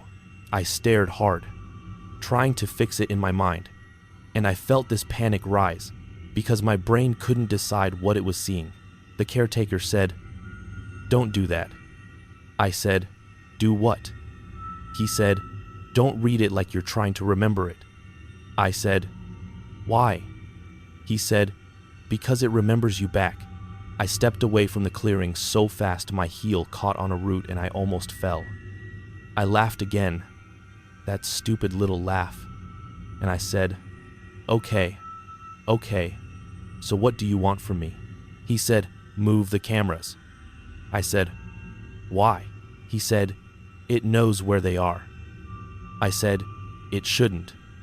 He said, "It does." He walked me to the clearing camera tree, and he pointed at the lens. There was a smear on it, a greasy fingerprint smear. Not on the casing, on the glass itself, like someone touched the lens. The camera was mounted 8 feet up. I'd put it up there. The tree had no low branches. You'd need a ladder to reach it. I said, "Did you touch it?" He said, "No." I said, "Then who?" He didn't answer. I climbed up and cleaned the lens with a cloth, and my hands shook so bad the ladder rattled. When I climbed down, the caretaker said, "Check the footage from last night." I said, "I did." He said, "Not just the clips, the whole hour, the whole night." So I did, right there, standing by the shed with the sun overhead. I scrolled through the timeline. Most of it was still. Then I found the exact time of the motion alert. On the clearing camera, the toys appeared between frames. On the gate camera, the chain lifted. But there was more. Right before the toys appeared, the night vision brightened like the camera was adjusting, and for a split second, the shadow of the child marker shifted direction, like the light source moved, except there was no light source, just the camera's own infrared. The shadow leaned toward the path like it was reaching. Then it snapped back. I froze with my thumb on the screen. The caretaker leaned in and whispered, "That's the part nobody wants to talk about." I said, "It's just a glitch. Glitches don't make shadows choose." I wanted to argue. I wanted to say anything. But the sweat on my palms and the dry taste in my mouth told me my body had already decided. Something was wrong out here, and it wasn't just the toys. The clerk wanted proof, so I told her we had proof, and she said, "Bring it." I drove back into town, gave her the clips, and she watched them on her computer in her office with the blinds half closed. She didn't speak for a long time. When she did, she said, "We're going to catch whoever is doing this," I said. She said, "Because cameras miss things." I said, "Or because it's not a person." She looked at me hard and said, "Don't say that word in here." I said, "What word?" She said, "Any word that makes it bigger." I almost told her it was already big, but I stopped because her hands were shaking on the mouse and she was trying to hide it. She said, "We're putting a new lock on the gate, a heavier one, and we're adding a motion light, and you are coming back tonight to check it." I said, "No." She said, "Please." I said, "It's not safe." She said, "It's a cemetery. It's always safe. It's just people making it weird." I stared at her and realized she was choosing a version of reality like you choose a coat in winter, the one that fits, the one you can survive in, and she needed me to wear it too. I should have walked out. I should have quit on the spot. I didn't. I hate that I didn't. I told myself I was being responsible. I told myself I was protecting the caretaker. I told myself it was my equipment and I had to verify it. All lies. The truth is, I wanted to see it again in a way that would make it make sense. Because not knowing is worse than fear. So that night I went back. I ate nothing for dinner because my stomach wouldn't take it. I changed my shirt and then changed back into the orange one because it felt wrong to go without it. I put my flashlight in my pocket, checked the batteries twice, grabbed an extra padlock and a spare camera just in case, and I drove out with the sky already dark. The kind of dark that isn't black yet, just heavy blue. When I pulled up, the motion light the clerk bought was mounted on a post by the gate. He just said, "You came." I said, "I'm here." My voice sounded thin, like it belonged to someone younger. He unlocked the gate, and we went in together. The night air in there tasted metallic. I know that sounds crazy, but it did, like pennies on your tongue. The ground was damp, and our footsteps made that quiet, wet crunch, flooding the fence line with white light. And then it flickered. Once, twice, like it couldn't decide if it was allowed to be on. The caretaker said, "It does that too." I said, "It's new." He said, "New doesn't matter." We walked toward the clearing. The toys were there, more than ever, and in the motion light they looked wrong, too bright against the dark ground, like they were dropped out of a different world. There were fresh toys again, still in plastic packaging, the kind with clear sealed edges. There was a little wrapped box with a bow, like a present. I stopped walking without meaning to. The caretaker kept going, and then looked back at me. He said, "Don't stand still." I said, "Why?" He said, "Because if you stand still, it starts arranging you too." My heart slammed so hard it hurt. I forced my feet to move. We reached the edge of the clearing, and the tapping started. Not loud, not from one spot, just a faint tap-tap like plastic on stone, and it made my skin prickle. The caretaker whispered, "Hear it." I nodded. My mouth wouldn't form words. The tapping got faster for a few seconds, then stopped. The air felt thick, like before a storm when everything goes still. My flashlight, the one I checked twice, flickered. I looked down at it like I could scold it into working. It came back steady, then dimmed again. The caretaker said, "Don't shine it on the marker." I said, "Why?" He said, "Because it will think you're reading again." I wanted to ask how he knew what it thinks, but I didn't, because the answer would have made this too real. We stood there, and I swear to God, the toy shifted. Just one little car, a tiny inch, like something nudged it. I stared hard, and my eyes started to water because I refused to blink. The caretaker grabbed my sleeve, hard enough to hurt, and whispered, "Don't stare." I said, "I can't help it." He said, "You can. Look at me." I forced my eyes to his face. His eyes were wide and wet. He whispered, "It likes cameras. It likes eyes. It likes being witnessed." I said. Then why the note? He shook his head once and whispered, the note wasn't for you to stop filming. It was for you to stop thinking you're the one watching. My stomach turned. I looked back at the clearing camera tree, the little red light on the camera that indicates recording was on. Then it went off. Then it came on again. Like a blink. I felt cold spread down my arms. I said, it's shutting it off. The caretaker whispered, it can. Then the motion light behind us went out. The fence line disappeared into dark. The only light was my weak flashlight and the moon. But the trees blocked the moon. The cemetery became a pocket of dark with us inside it.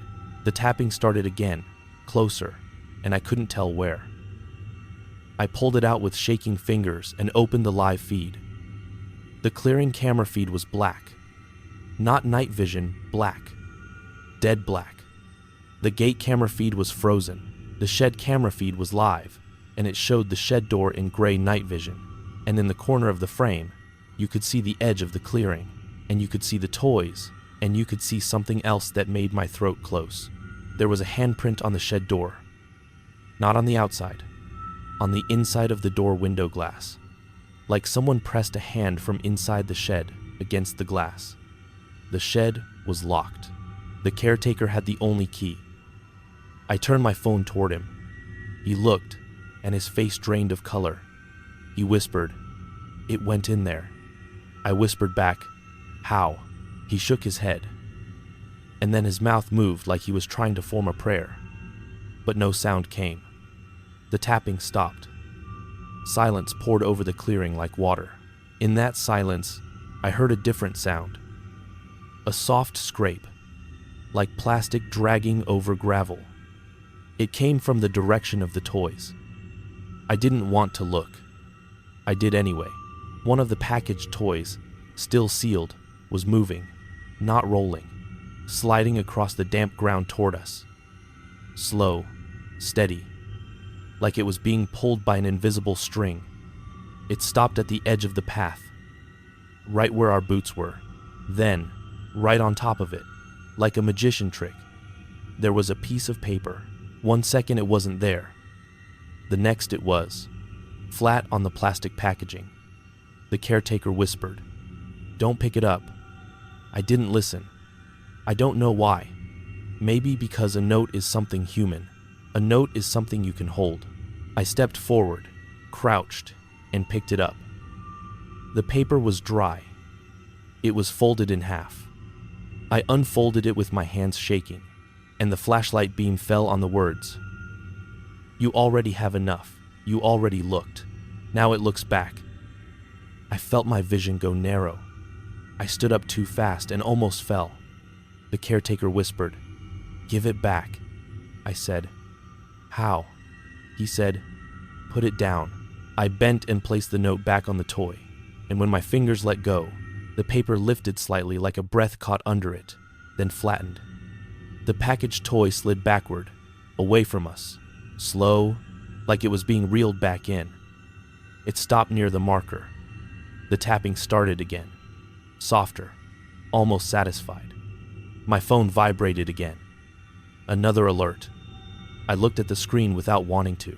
The clearing camera feed was back, night vision working, and it showed the toys, and it showed the marker, and it showed the note on the toy. Then, in the top corner of the frame, the camera angle shifted.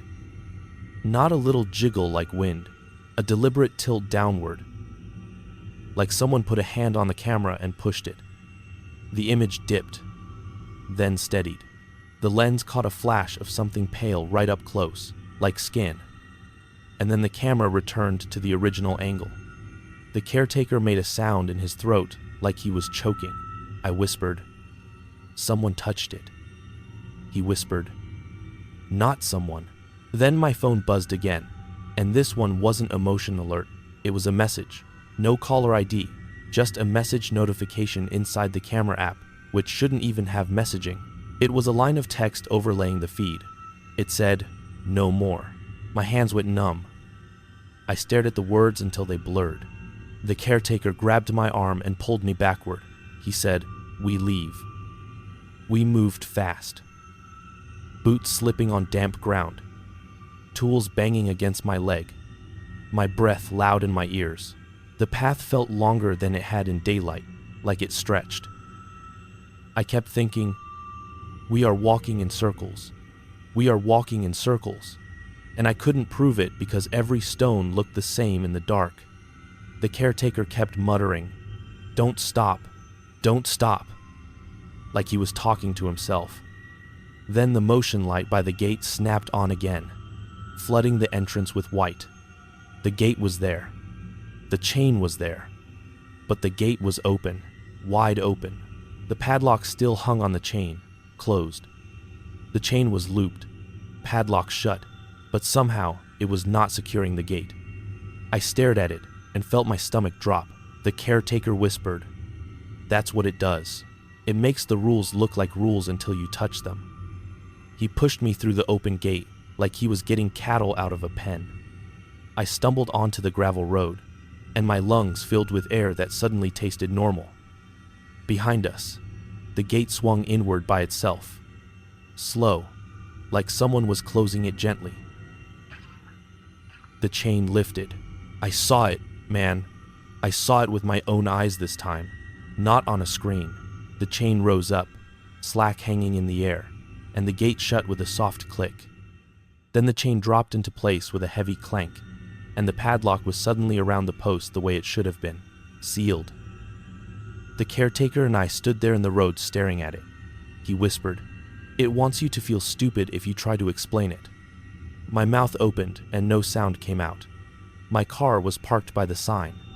My headlights were still on, pointed at the fence.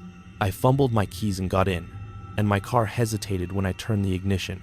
That weak cough again, and for 1 second I thought it would die and I'd be stuck there. And I swear to God I almost started crying. Then it started. I didn't even close my door right at first. I just threw it shut and backed up hard, tires spitting gravel. The caretaker didn't get in with me. He stood by his truck, staring at the gate, and in my rearview mirror I saw him raise his hand like he was about to touch the fence, then stop himself. I drove back to town too fast. I didn't put music on. I didn't call anyone. I just drove, jaw clenched, eyes burning. When I got home, I sat in my car in the parking lot for a long time, breathing like I'd run miles. I finally went inside, locked my door, and sat on my floor with my back against the couch because the couch felt too soft and safe and I didn't deserve safe after what I'd seen. Around midnight, I made myself open the footage because I needed proof. Because I needed something that wasn't my shaking memory. I watched the clips from the clearing camera. I watched the camera angle shift like a hand touched it. I watched the message overlay say "no more." I watched the toys move. Then I watched the last clip, the one right after we ran. The clearing camera showed the toys and the marker. The gate camera showed the gate shut. The shed camera showed the shed door. In the shed camera, the handprint on the inside glass was still there. Then, slowly, the handprint slid downward as if a palm was dragging along the inside of the glass. No hand visible, just the print moving, smearing, descending. It stopped at the bottom edge of the glass where a real hand would have to be pressed against the door. Then the shed door handle, the outside handle, turned. Just a small turn, like someone testing it. It turned back. Then it turned again. The lock held. The handle stopped. And then the camera feed zoomed in. The camera itself zoomed, like a finger pinched the lens. It zoomed in on the handle until the pixels broke. Then the lens went dark, like something covered it from the inside. And the clip ended. I sat there staring at my phone, my stomach twisting. And I realized something that made my skin crawl. The camera that filmed that was outside the shed, aimed at the door. If something covered the lens from the inside, it meant whatever did it wasn't outside at all. It was on the other side of the door. And it still reached the camera. Listen. Wait. I forgot to tell you. The next morning, I went to the clerk's office with the footage ready to show her, ready to quit, ready to tell her to take the cameras down and forget it. She wasn't there.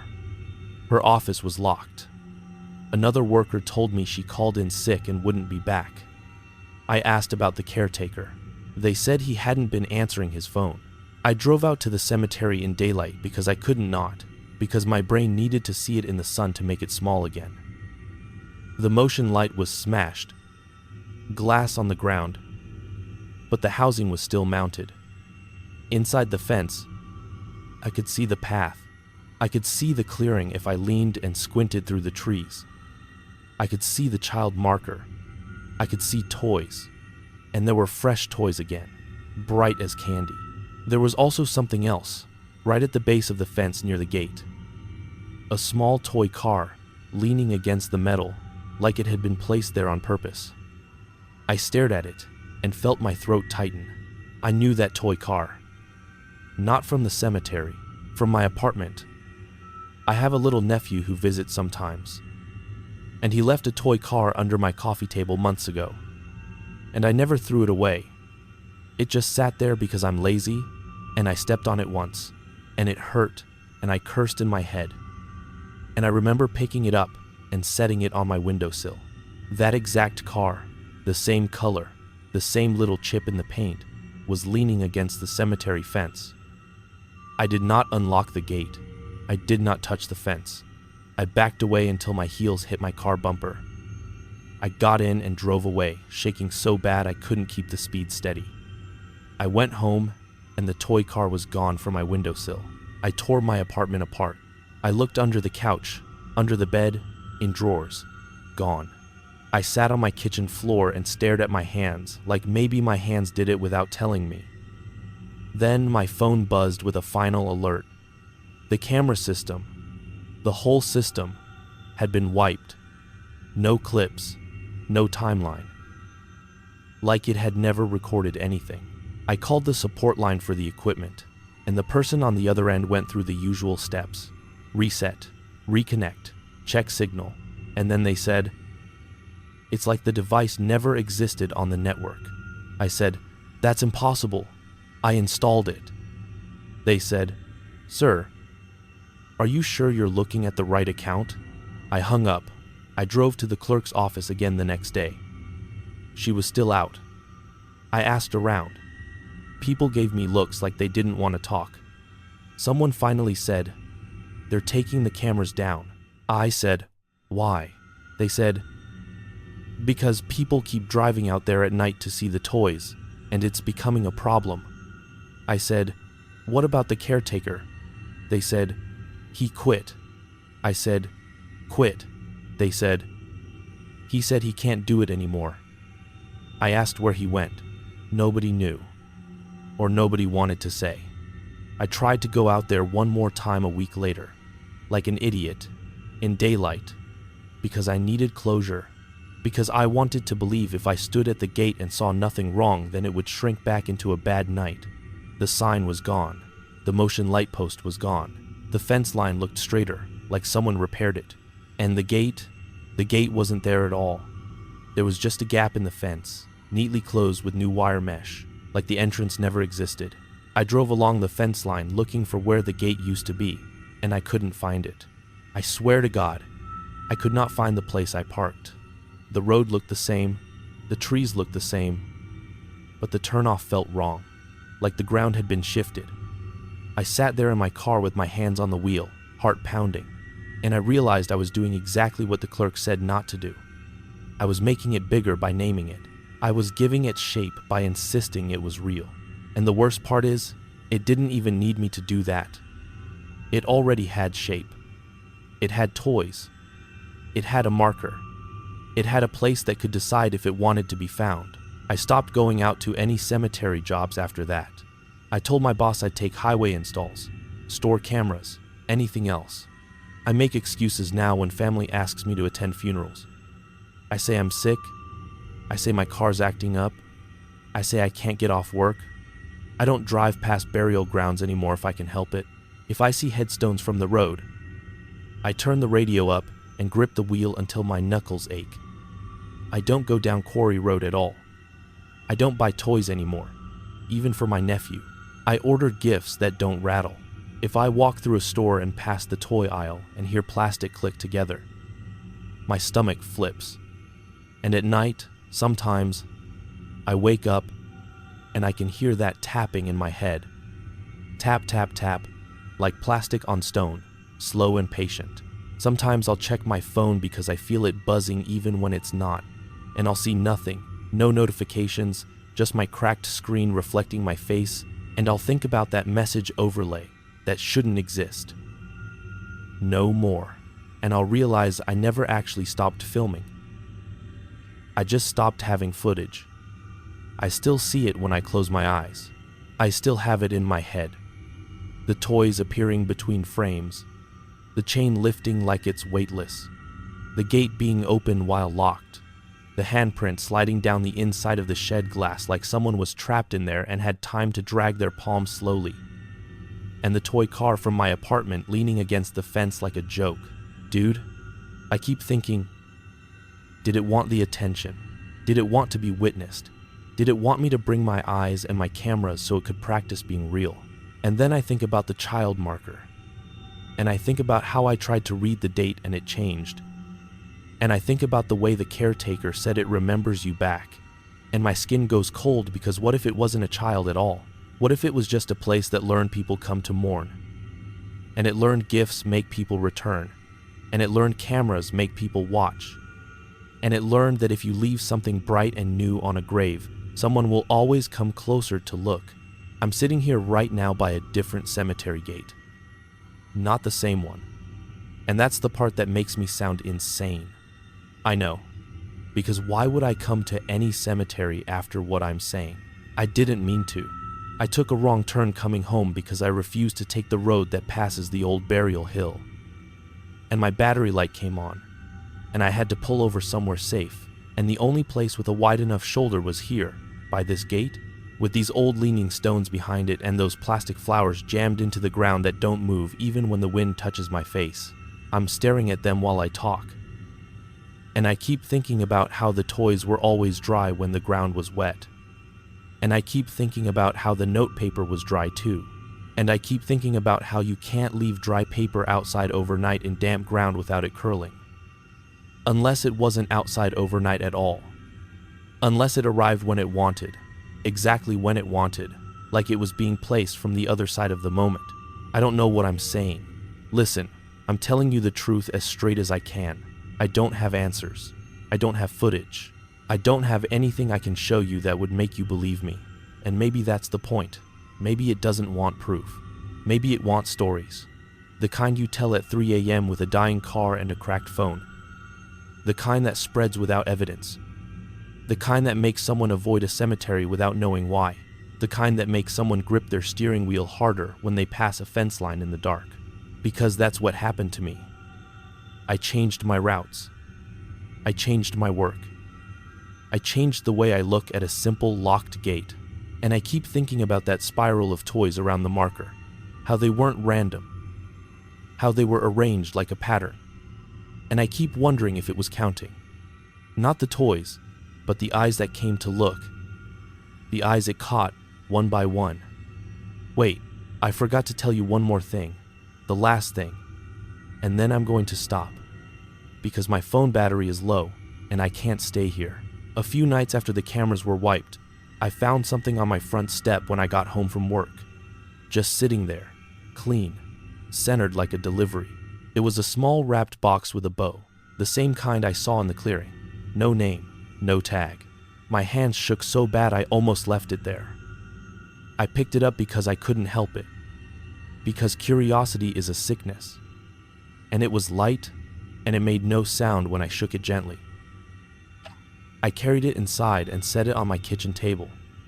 And I stared at it for a long time like it might move. I finally unwrapped it. Inside was a single toy, a little plastic camera, the kind kids play with a fake lens and a fake button. On the back, scratched into the plastic with something sharp, were 2 words, "Look back." I threw it in the trash and took the trash out immediately. And the next morning, the trash bag was gone from the bin outside my door. and the bin lid was closed like it had never been opened, and my neighbor said he didn't see anyone take it. And I believed him because he looked genuinely confused. And now every time I close my eyes, I see that handprint sliding down glass from the inside, and I think about something reaching through locked doors, through locked gates, through the place between frames, and I can't shake the feeling that the toys were never gifts for the grave at all. They were bait, and I took it.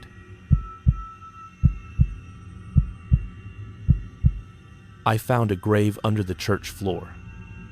My name's Marcus Harlan. I'm from the little stretch of Millstone Gap outside of Fayetteville, Arkansas, and I work as a flooring and demolition hand, the kind that shows up before the sun and leaves when your wrists won't close right anymore. And listen, dude, I know how this sounds. I know, but I'm sitting here at 3:07 a.m. with my car idling, because if I shut it off, the battery might not turn it back over, and I'm parked by a cemetery gate that squeaks even when the wind is dead, and my phone screen is cracked in the corner, and I keep thinking I see a tiny second line move across it like a hair, and I swear to God I'm not making this up. I'm just trying to get it out of me before I go home and pretend I can sleep, because I can't, man, I can't. Not after that week at the church, not after what was under that floor, and I keep checking my rear view like it's going to step into my headlights. And I'm telling you right now, there's nobody out here, but it still feels like somebody's standing just off the side of the road watching me talk. Like, I'm doing something I'm not allowed to do. Okay, so it started normal. It started so normal. It hurts, because I can still taste the cheap breakfast sandwich I ate that morning. And I can still feel the rough collar of the shirt I wore, the gray one with a little paint stain on the chest from a job last spring that I could never get out no matter how many times my sister told me to try that baking soda trick. And I remember looking at the stain and thinking, great, I look like I sleep under my truck, and I laughed at myself. And that's the part that makes me mad now, that I was laughing, because if I had known what I was going to see, I would have driven straight past that place and never looked back. And you can say, why didn't you quit? But you don't quit when you're behind on rent and your boss is texting you at 6:12 a.m. saying the client wants it done before Christmas and the check's going to be good. I pulled into the gravel lot behind the church at 7:26. My phone said 7:26 because I remember checking it to see if I had time to grab coffee. And the screen did that thing where it dims and then brightens like it can't decide. And I told myself it was just the cold, even though it wasn't that cold yet. Not then. Just that wet kind of morning where everything smells like old leaves and damp stone, and the church was this brick thing with a single bell tower and a little white cross at the top. Nothing fancy. Not a big city cathedral. Just a community church that had been there forever. And it sat right up against a churchyard burial ground, where the graves were packed tight around the chapel, like the building had been planted in the middle of them, and the stones grew up around it, and the headstones were so close you could read 3 at once if you stood in the right spot, and there were plastic flowers that looked too new on stones, that looked too old, and when the breeze hit them they rattled like thin bones. I'm not being poetic, I mean literally. Like cheap plastic clacking together, and there was a narrow path running along the side fence where people cut through to the back lot. And the gate I'm at right now, this same kind of gate, it was there too, open that morning, and I didn't think twice about it. Because why would I? It was a job. We were supposed to renovate part of the old chapel floor, replace some rotted joists, lay new subfloor, get the sanctuary ready for some holiday service thing, and I'm just a guy who swings a pry bar and runs a saw. I don't think about history. I don't think about what people do under church floors. I just think about getting paid and not messing up the finish work. So I walked in and met my coworker. His name was Dean, and I'm not giving you his last name because I already tried to talk to him about this and he looked at me like I had spit on him. And he said, "Don't call me again." And I'm telling you, That was after he was the one who heard it first. But I'm getting ahead.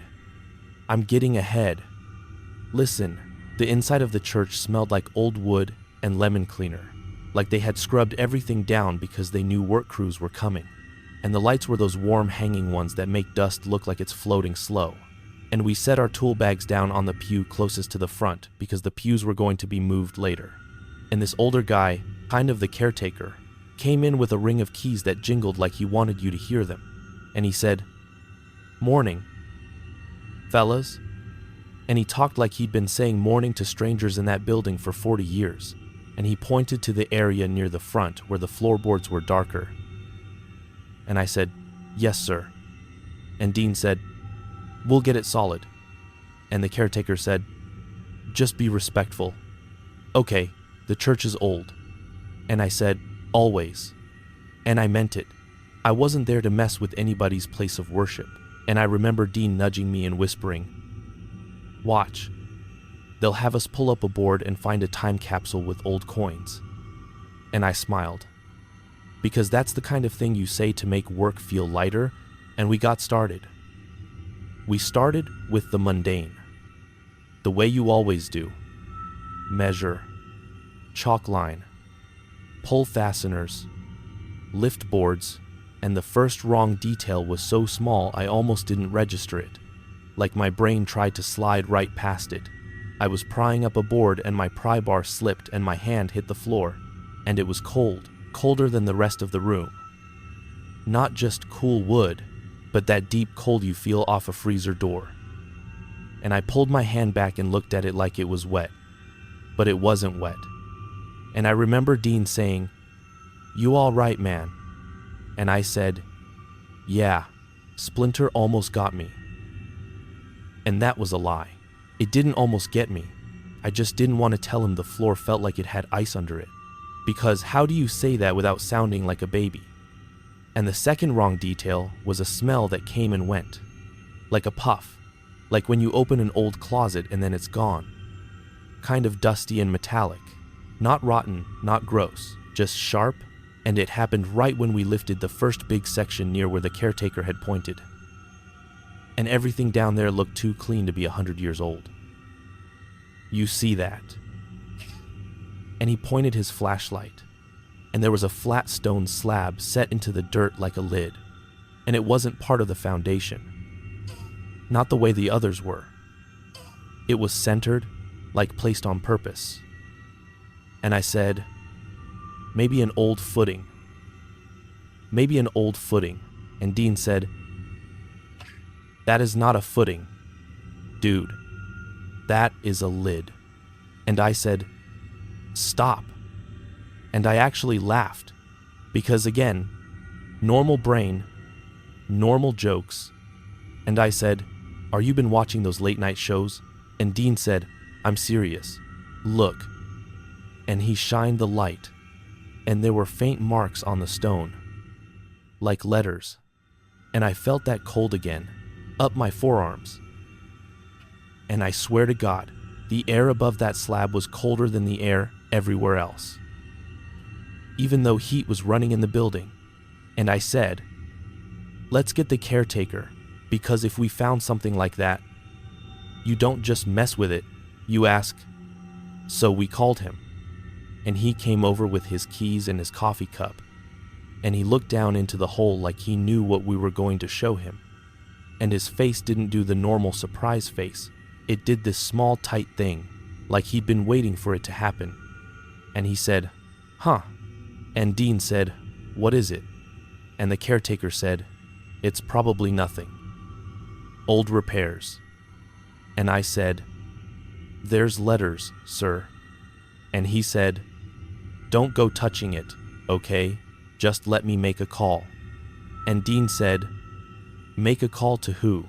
And the caretaker said, "The office." And Dean said, "You mean the pastor?" And the caretaker said, "Just give me a minute." And he walked away fast.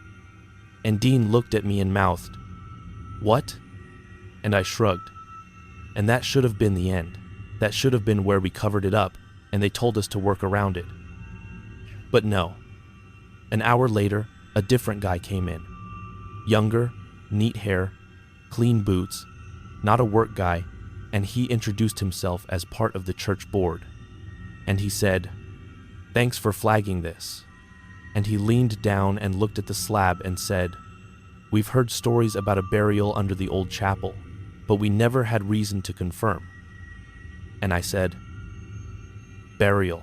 And he said, "Yes, early days. Sometimes things were done differently." And Dean said, "So, there's a person under there."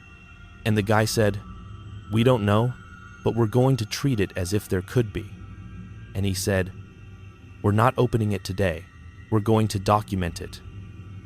We're going to bring someone who knows what they're doing." And I felt this relief. Like, okay, adults are handling it. We're just workers. And the guy pulled out his phone and took pictures. And he asked me to shine my light. And I did. And as the light hit the letters, they became clearer, like dust was moving off them even though we weren't touching them. And I'm telling you, I know how that sounds. But it was like the surface was waiting for light to show itself.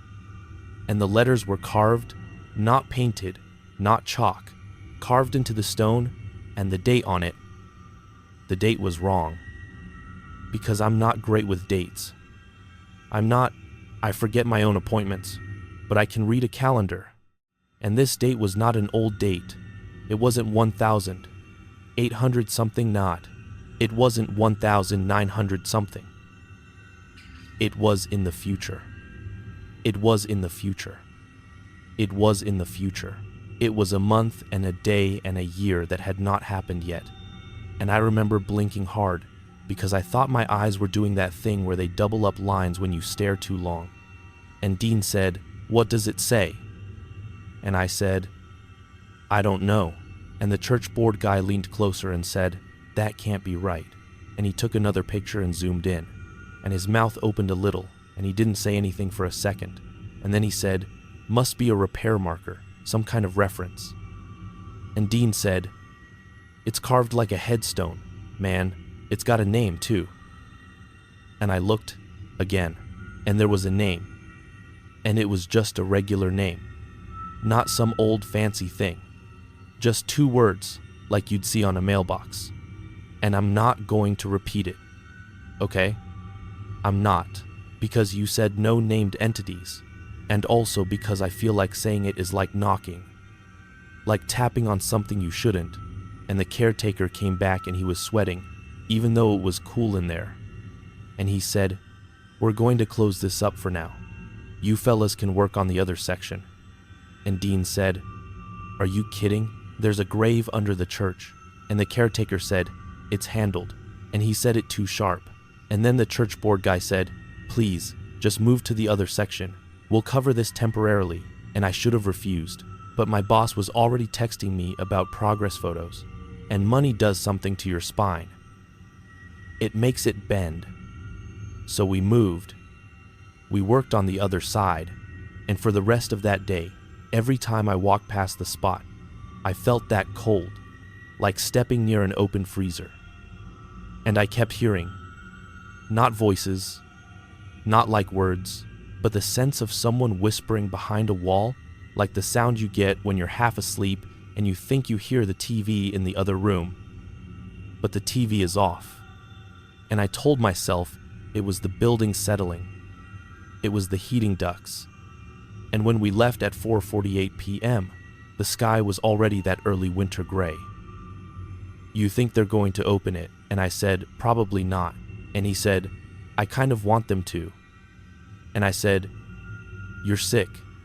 And he laughed. And then he stopped laughing and said, "No, listen. I'm serious. I want to know what that date is about." And I said, "It's probably a mistake."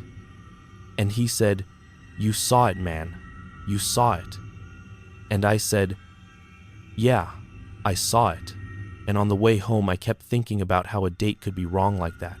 And I got home and my sister had left a message about picking up groceries.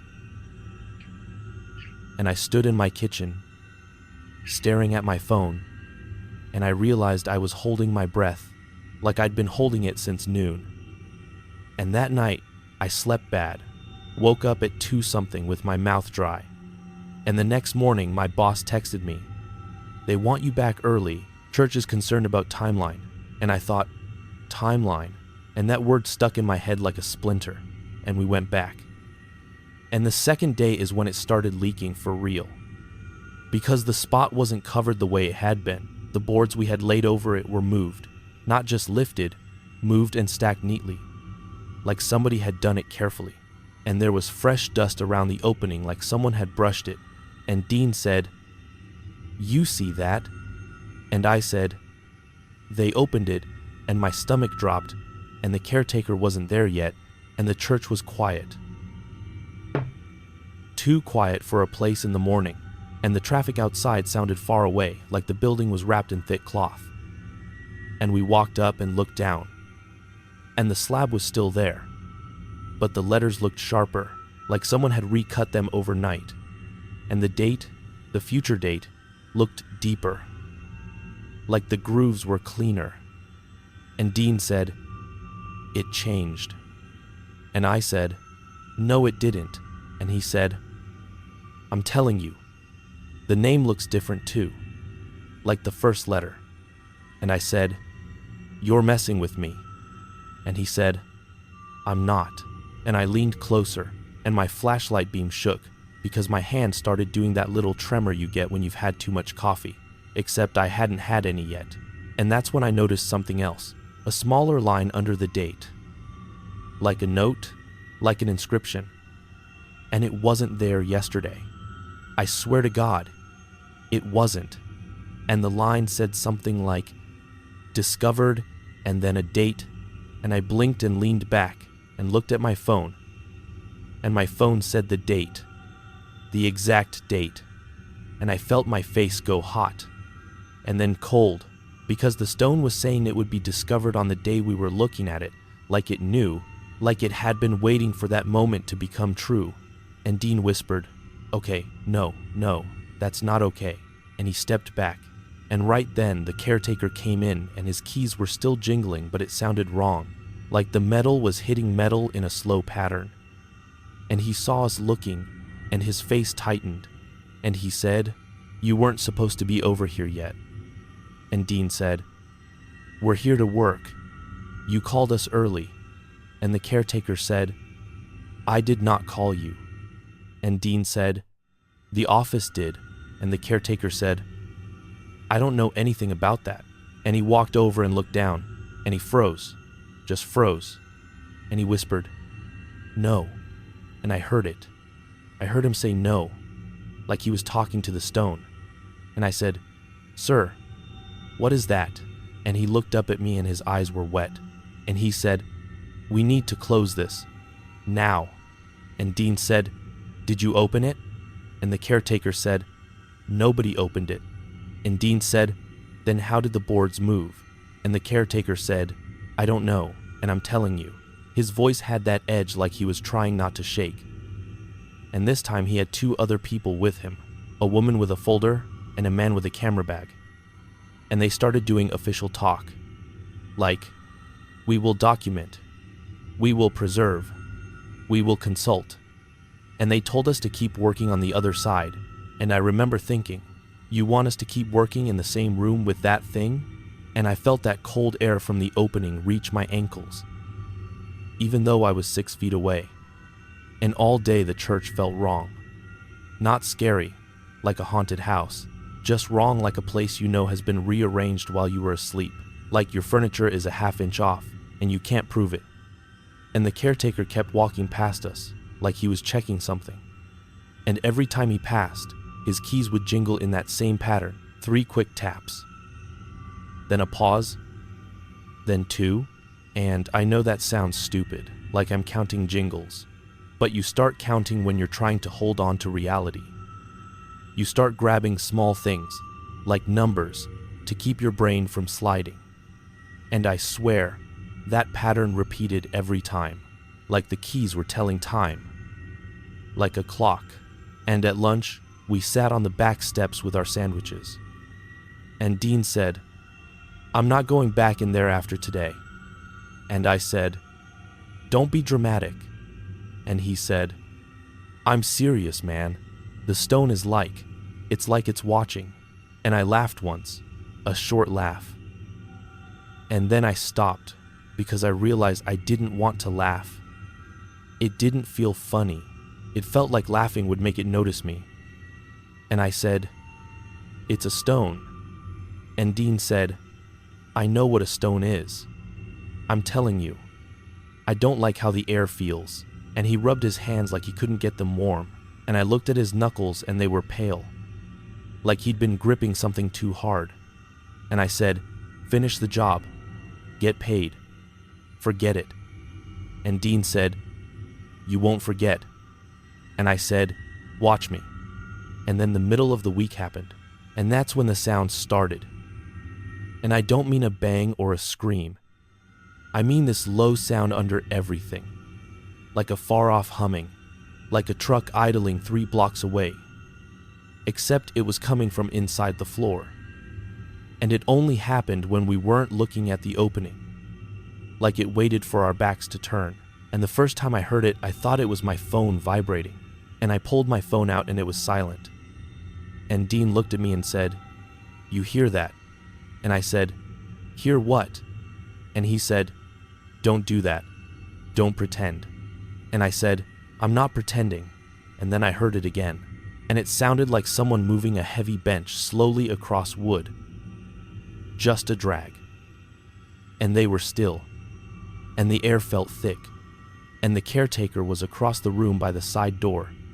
And he was staring at the floor, like he was listening too. And I walked over and said, sir, is there a heating unit under there? And he said, no. And I said, is there a basement? And he said, no. And I said, then what is that sound? And he swallowed hard and said, the building makes noises. And I said, not like that. And he said, keep your voice down. And I said, and he said, just keep your voice down. And he looked over his shoulder at the opening like it was a person. And that's when the woman with the folder came in and said, we're going to have to lock up the sanctuary tonight. There will be an alarm. Nobody is to enter after hours. And I remember Dean saying, why? And she said, for safety and preservation. And Dean said, because the benches move on their own. And she snapped her head at him like she hadn't expected him to say it out loud. And she said, excuse me. And Dean said, I heard you talking yesterday. You said the camera caught it. And she said, you misheard. And I stood there feeling my heart thump because that was the first time someone on their side almost admitted something. And the woman said, we're done discussing this. And she walked away. And the caretaker looked at us and his eyes said, stop, just stop. And we stopped. Because again, money. Because you don't want to be the guy who gets kicked off the job. But that night I drove past the church. On my way to the store, I didn't mean to, it's just on the route, and I saw the sanctuary lights were off. But the bell tower had this faint glow like a nightlight, and the cemetery stones around it looked like teeth. And I got this sudden urge to not look, to keep my eyes forward. And I did. And my car radio crackled for a second, and then went quiet. Not off, just quiet like the volume dropped on its own. And I turned it up and it crackled again. And I said out loud, I'm telling you, I said, stop it. Like the radio could hear me. And then the next day, the day before the alarm went off, we went in and the opening was covered again. But the boards on top of it were new boards, clean boards. And we hadn't put those there. And we hadn't put those there. And one the fresh and Tivrit. And there was no dust on them like someone had installed them carefully. And I looked at Dean and he looked at me and he shook his head and he mouthed, no. And we worked anyway. Because what else do you do? And around noon I walked past the covered spot and I felt that freezer cold through the soles of my boots. And I stopped, and I swear to God I felt the slightest vibration. Like a phone on silent under the wood, and I crouched and put my palm on the board, and it was colder than my hand. and I pulled back fast, and Dean said, "Don't touch it." And I said, "It's cold." And Dean said, "I know." And then, listen, this is the part where my voice keeps trying to quit, because it's the part that makes me feel stupid and terrified at the same time. I heard my name. I heard it, and it wasn't a clear voice like a person speaking across the room. It was like hearing someone whisper through a vent. But it was my name, Marcus, and it came from under that board, and I jerked my head and said, "What?" Like someone had called me, and Dean stared at me and said, "Did you hear that?" And I said, "Yeah." And he said, "It said your name." And I said, "Yeah." And he backed up so fast he hit a pew, and the pew creaked. And he said, "No, no, no." And then the caretaker came running in from the side, like he'd been listening for that exact moment. And he said, "What did you hear?" And Dean said, "Nothing." And I said, "It was probably outside." And the caretaker said, "Tell me what you heard." And his voice cracked on "heard." And I looked at him, and I could tell he had heard it before. And that scared me more than the whisper, because if he'd heard it before and it was still happening, then it wasn't a one-time weird thing. It was a pattern. And I said, "It sounded like someone said my name," and the caretaker closed his eyes like it hurt. And he said, "Don't answer it." And Dean said, "Answer what?" And the caretaker said, "Don't answer it." And then he looked at me hard and said, "If you hear it again, you do not speak back. You do not say yes. You do not say what. You do not respond. You understand me?" And I nodded, and Dean nodded. And the caretaker's keys were in his fist, and they weren't jingling now. They were still. And I remember thinking, he's holding them so tight he might cut himself. And then the rest of that day, we worked like robots. No jokes, no chatter, just tools. And every so often I would swear I heard a soft scraping under the floor, like fingernails on wood. But I told myself it was my imagination. And I kept swallowing, and my mouth kept going dry. And when we left at 5:10, the caretaker locked the sanctuary behind us, and he set the alarm, and he said, "Nobody comes in tonight. Not you, not me, not anybody." And Dean said, "What if the alarm goes off?" And the caretaker said, "Then we will come with the police." And Dean said, "Why would it go off?" And the caretaker stared at him and said, "Because it always does." And then he walked away. And that night I woke up again. I woke up at 1:44, and I had that feeling like someone had been standing at the foot of my bed. And my room was normal. My fan was humming, but my skin had goosebumps, and I thought about the caretaker saying it always does. And I couldn't stand it. So I drove by the church.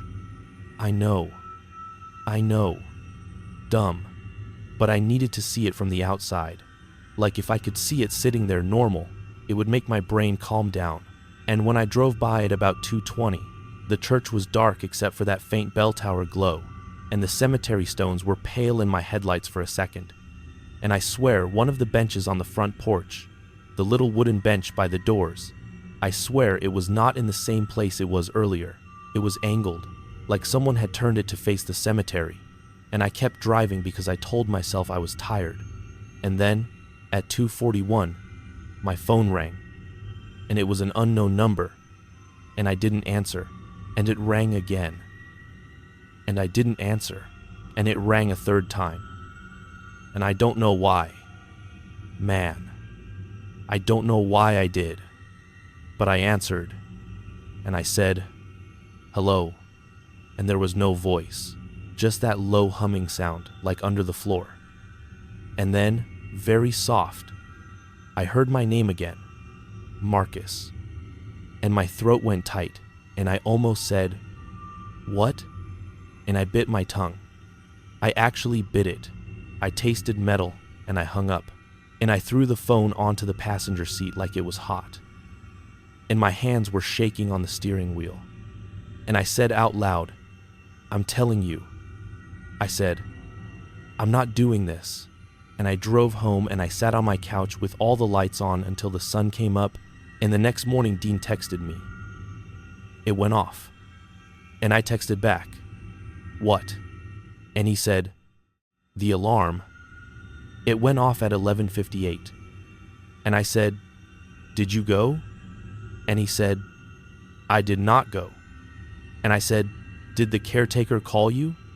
And he said, "No, but my cousin works dispatch, and he saw it in the system." And I stared at my phone, and my phone screen had that hairline crack, and I kept watching it like it would spell something. And I went to work anyway, because I'm an idiot. Because I needed the check. And when we got there, the sanctuary door was open, and there were muddy footprints on the entry tile. And they were not boot prints like a person. They were like dragged smears, like something heavy had been pulled. And the caretaker was there, and he looked like he hadn't slept. And he said, "Don't go in yet." And Dean said, "What happened?" And the caretaker said, "Nothing." And then he corrected himself and said, "Nothing was taken." And Dean said, "What was moved?" And the caretaker said, "Nothing." And then he looked at me, and his eyes did that wet thing again. And he said, "The benches," and my stomach dropped. And he said, "All of them." And he pointed inside. And I looked through the doorway, and the pews were not lined up like a church. They were angled, turned, some shifted, like a room after an argument, like people had stormed out and shoved furniture. And the aisle was not straight anymore. It was crooked, and the older caretaker said, "The cameras caught it." And Dean said, "You said that wasn't true." And the caretaker said, "I did not say that." And Dean said, "The woman said it." And the caretaker said, "She lies to herself." And then he swallowed and said, "Do not look at the footage." And Dean said, and the caretaker said, "Closer to being noticed." And the air in the doorway was colder than outside, and outside was winter air. So you tell me how that makes sense. And that's when the climax started building, because it wasn't just a weird stone anymore. It wasn't just a whisper. It was like the entire place was responding to something under it. Like the building was a skin, and something was pushing up from underneath. And the church board guy came in with the camera bag guy, and they started talking fast. And the woman with the folder came in and said, "We're halting work in the sanctuary." And my boss called me and said, "What's going on? They're freaking out." And I said, "There's an issue with the subfloor." And my boss said, "Is it structural?" And I said, "Yes." And my boss said, "Fix it." And I remember that. I remember how normal his voice was. Because it shows you how split reality can be. How one person can be thinking about invoices, while another person is staring at a grave lid with a date that hasn't happened yet. And they closed the sanctuary and told us to work in a side room. And I should have left. I should have. But I stayed. And late that afternoon, around 4:20, when the light outside was already turning gray like the sun forgot to rise properly, the caretaker pulled me aside in the hallway, away from Dean, and he said, "You need to listen to me." And I said, "Okay." And he said, "It was not always there." And I said, "What do you mean?" And he said, "There are records, old records. They mention an old burial, but the location changes depending on who wrote it. Like nobody could agree where it was." And I said, "That makes no sense." And he said, "It doesn't stay put." And my skin crawled. And I said, "Are you saying it moves?" And he said, "I'm saying if you mark the spot, it will be different later." And I said, "How do you know?" And he said, "Because I marked it." And he pulled up his sleeve and showed me his wrist. And there was a thin scar there, like from a cut. And he said, "I did it with a nail by accident years ago." and I bled on the board right above it. And the next morning that board was clean and the nail was bent. And he said, I have tried to keep it contained by ignoring it, by not speaking about it, by not putting attention on it. And then he looked at me and said, you fellas brought light to it. And I said, we didn't mean to. And he said, I know. And his voice broke on, no. And he said, but now it is writing itself into the present. And I said, writing. And he said, that discovery line. It wasn't there before. Was it? And I shook my head, and he said, it adds what it needs. And I said, needs for what? And he said, for the next step. And I said, what's the next step? And he looked down the hallway toward the sanctuary doors and whispered, and my heart started pounding. And I said, I'm already a witness. And he said, not enough. And I said, what do you mean not enough? And he said, you heard your name. And I said, yes. And he said, that means it knows how to reach you now. And I said, why my name? And he said, because you look too long. And then he grabbed my arm and said, do not go back in there alone. Do not go near the floor after dark. And if you hear it again, you do not answer. And I said, okay. And he let go like he realized he was touching me too hard. And he walked away, and I stood there in the hallway with that stale church smell in my nose, and I wanted to throw up. And that night, the alarm went off again, earlier, 10, 17, and this time, my boss told me to go with Dean, because the church asked the crew to be present, since we knew the layout, and could point out if anything had shifted. And I said, no. And my boss said, do you want this job or not? And I said, okay. And Dean texted me, don't make me go alone. And I hated him for that. But I also understood, because being alone with it felt like being singled out. So we went.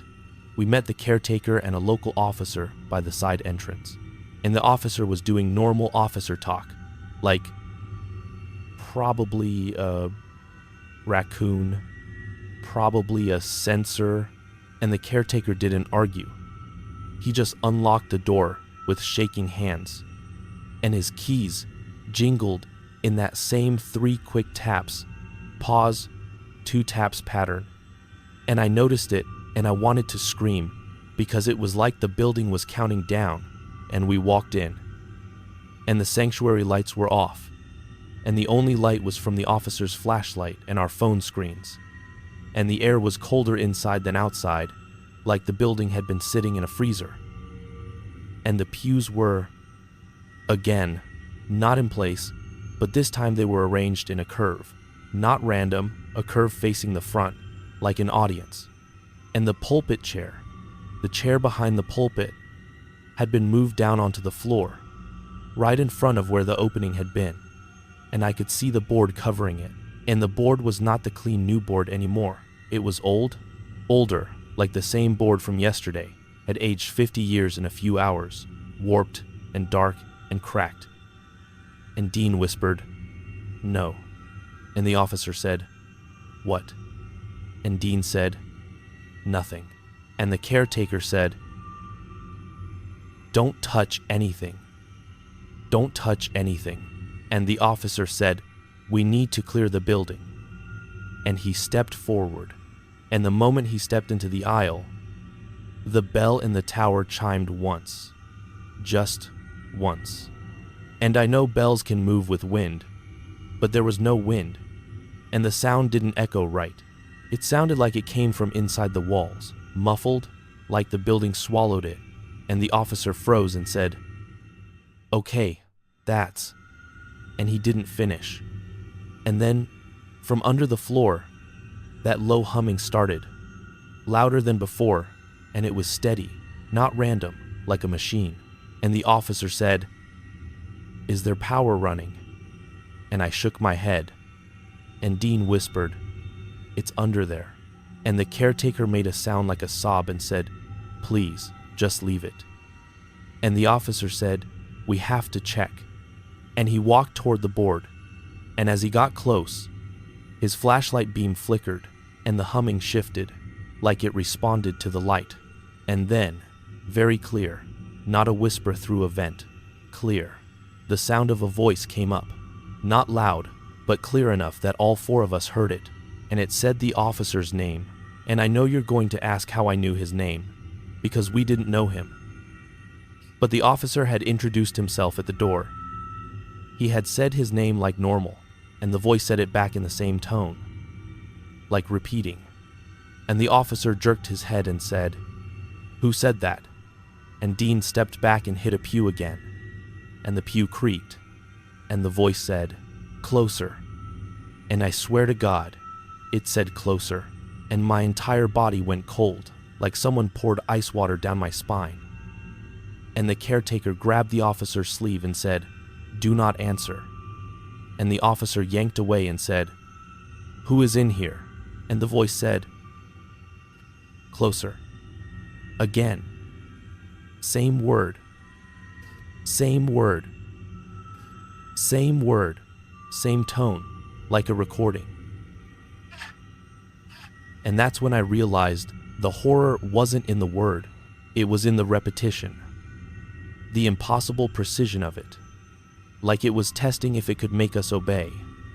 And the officer, because he's human, because authority doesn't protect you from curiosity, stepped right up to the board and kicked the edge with his boot, and the board slid. Not like a board you kick, but like it had grease under it. Smooth.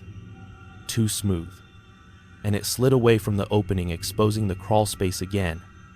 And cold air rolled out, and it had that metallic taste, and my eyes watered instantly. And the officer leaned his flashlight down, and I saw the stone slab, and I saw the letters, and I saw the date, and the discovery line. And I swear, I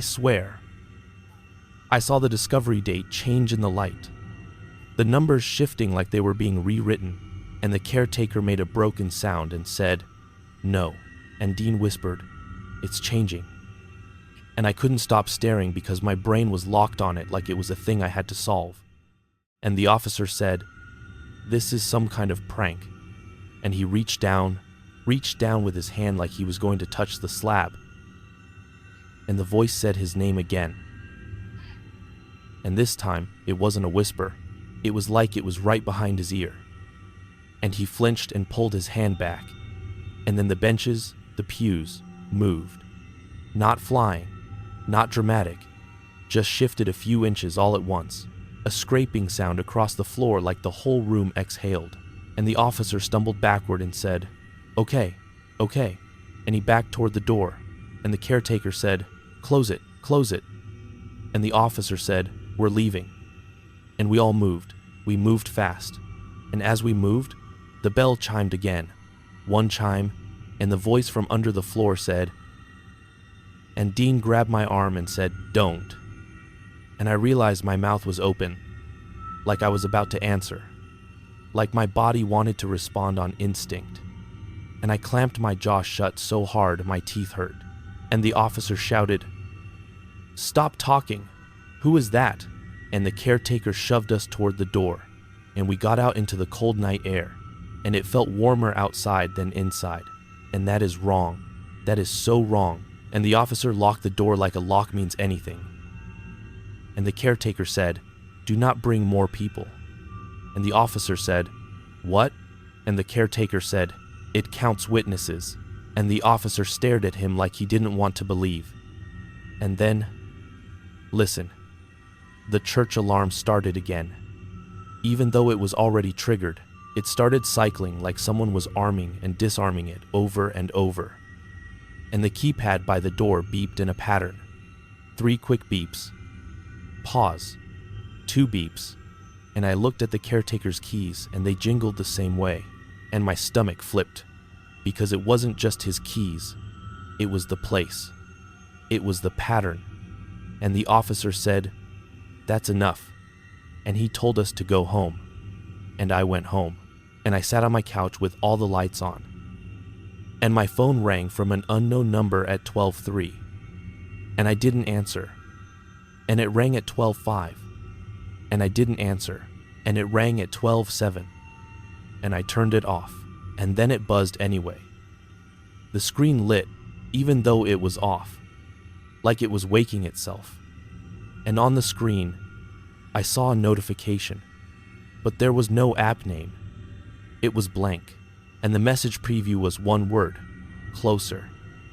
And I threw the phone, I threw it onto the carpet like it could break the spell. And I sat there shaking, and I kept hearing, not a voice, but that low hum, like a truck idling far away. And I realized it wasn't in my ears. It was in my chest, like my heart was sinking to it. And the next morning, I went back. Because again, I'm telling you, money and denial. And I went back because I wanted to see if it would look normal in daylight. And the church board woman met us outside and said, "The sanctuary is closed. Work is suspended. You will be paid for the hours logged, and my boss is furious." And Dean looked relieved, like he could finally breathe. And I should have felt relieved too. But instead, I felt this heavy dread, because if work was suspended, that meant the church people were going to handle it, and they were going to open it. And I didn't want them to, because after hearing that voice and seeing the benches move, I didn't want anything to escalate. And I asked the caretaker quietly, "What are you going to do?" And he looked at me and said, "We are going to pretend it doesn't exist." And I said, "Can you?" And he said, "We have before." And I said, "But the discovery date changed." And he flinched at that, like I had said a forbidden word. And he said, "It changes to match what you do." And I said, "What if we do nothing?" And he said, "Then it will do something." And then he turned away. And I watched them lock the church doors, and I watched the cemetery stones behind it. And for the first time, I noticed something I hadn't noticed before. There were flags by some graves, like small veterans' flags. Like the cemetery was holding its breath. And I left. And I told myself I was done. And for 2 days, I didn't go near it. And I didn't drive past it. I took a longer route home, and I turned my radio up when I got close to any burial ground because I couldn't stand the quiet. And then the third night, the night before they were supposed to have some meeting at the church, I got a call again, unknown number, and I didn't answer, and it went to voicemail. And I don't know why. I don't know why I listened, but I did. And the voicemail was not a normal voicemail. It was just that humming sound, steady, and then, very soft, my name. And then, a new thing, a date, spoken like someone reading it. And when I heard the date, my throat tightened because it was the same future date carved on the stone. And I sat there on my couch with my hands shaking, and I realized it wasn't just future. It was close, it was within weeks, like it was coming. And the next day I couldn't stand it. I drove to the church in daylight, around 1:10 p.m., harsh winter sun, and the cemetery looked almost normal. Kids' toys on some graves, fresh wreaths starting to go up for the season, and the church doors were locked, and I could see through a window into the sanctuary. And the pews looked back in place. Normal. Like none of it happened. And I stood there staring, and I felt crazy. Like maybe we all imagined it. And then I noticed the window glass had a reflection of the floor inside. And in that reflection, I saw a dark rectangle where the boards had been pulled, like the opening was there again. And my breath caught, and I leaned closer and pressed my forehead to the cold glass. And right then, my phone buzzed, even though I had it on silent. And I looked down and there was another blank notification, and it said, "Inside." and I jumped back from the window like it burned me.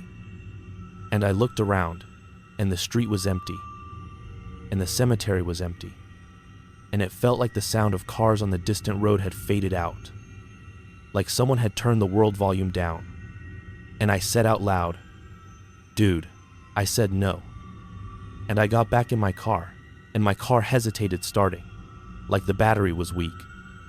And my heart pounded, and it started.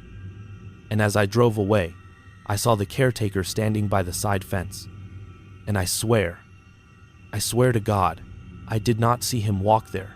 He was just there, like he had been waiting. And he raised a hand like he was going to wave. And then he didn't wave. He just held it up like stop. And my hands clenched the steering wheel. And I drove home.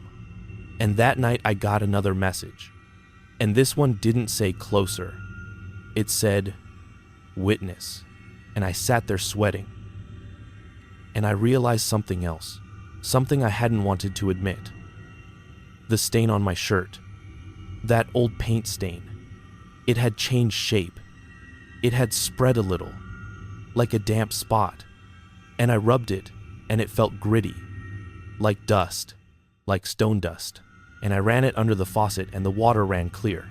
But the stain didn't lift, and I started to shake because it felt like I had brought a piece of that place home, like it had marked me. And that's when I did the thing I promised myself I wouldn't do. I went back after dark, because part of me was terrified, and part of me was angry, like if I faced it, it couldn't control me. And I know that's stupid. That's the kind of thinking that gets you hurt. But I went anyway, and I pulled up by the cemetery gate. Not inside, just along the path running beside the fence, because I didn't want to step into the graves, and my car battery light flickered on the dash. And I told myself, don't turn it off, don't get stuck, and the night was dead quiet. No wind. And the plastic flowers in the cemetery didn't rattle at all. And that felt wrong, because they always rattle. And I sat there gripping my phone, and I stared at the church. And there was no glow in the bell tower this time. It was fully dark. And I thought, okay, maybe nothing. And then the bell chimed once, just once. And my skin went tight. And my phone screen lit even though I hadn't touched it. And it showed a live camera view, like it had opened my camera app by itself. And the camera was pointing at the cemetery gate in front of me. And in the camera view, the gate was open. But in real life, the gate was closed, and I stared back and forth between the real gate and the phone gate, and my mouth went dry, and I whispered, "No." And then I remembered, "Don't speak. Don't answer." And I shut my mouth, and in the phone camera view, I saw a figure standing just inside the open gate. Not a clear person, more like a shape made of darker darkness. And it didn't move like a person. It moved in little precise shifts, like it was aligning itself, and I jerked the phone down and looked up with my eyes, and there was nothing there. The gate was closed.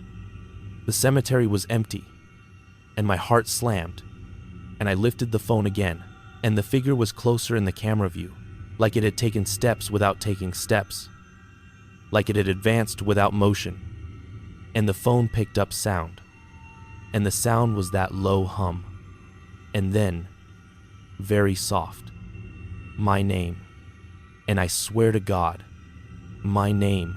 I almost answered. My throat tightened and my tongue wanted to form the word "what," and I bit down hard, and I forced myself to say nothing, and the figure in the camera view tilted, like it was listening for me to respond.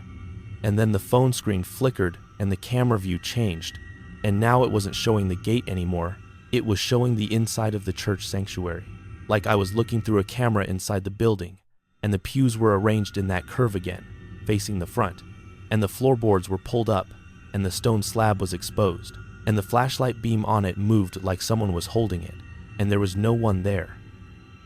No visible person. Just the beam sliding over the stone, and the letters were so clear it made my eyes ache. And the discovery line, I saw it. I saw it changing, the numbers shifting like someone was carving them live, and the date settled, and it was today's date, the exact date, and under it, another line formed, and it was my name, carved as if the stone was writing it. And I made this sound in my throat, not a word, like a choked breath, and the hum got louder, and the phone vibrated so hard it felt like it would jump out of my hand, and the voice said, "Witness," and I swear to God, the word was not threatening like a monster, like a requirement, like a form you have to sign, and I couldn't look away. I couldn't. My eyes were locked, and then the camera view zoomed down toward the stone, closer and closer, until the letters filled the screen, and the stone surface looked like it had pores, like it was not stone, like it was skin that had learned to act like stone. And I felt my stomach flip, and I slammed the phone face down on the seat, and I looked out the windshield, and the cemetery gate, the real gate, was open now, open wide, and I know it was closed because I stared at it, and I sat there, frozen, and the air outside looked thicker, like fog without fog, like the night had gained weight, and my headlights hit the path and it looked longer than it should, like it stretched.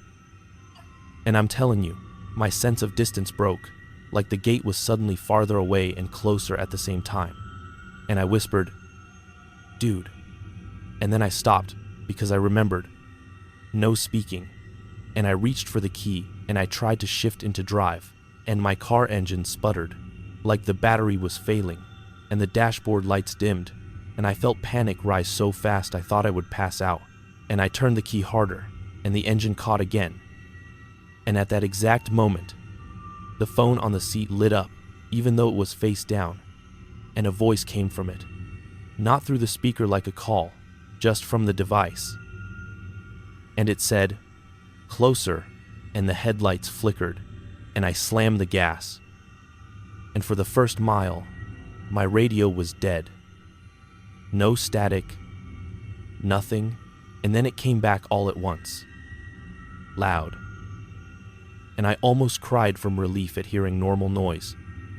And when I got home, my front door was unlocked, and I know I locked it. I always lock it.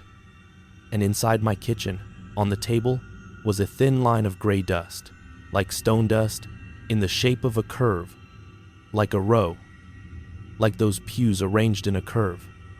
And I stood there, shaking, and I didn't go inside. I backed out, locked my door, got in my car, and drove until I ended up here, by this cemetery gate, because my brain thinks if I stay near it, I can keep it from getting inside my house. I know that doesn't make sense. I know. But listen, since that night, time feels wrong around burial grounds, like my phone clock lags when I pass them, like the radio quiets down, like the world holds still for a second.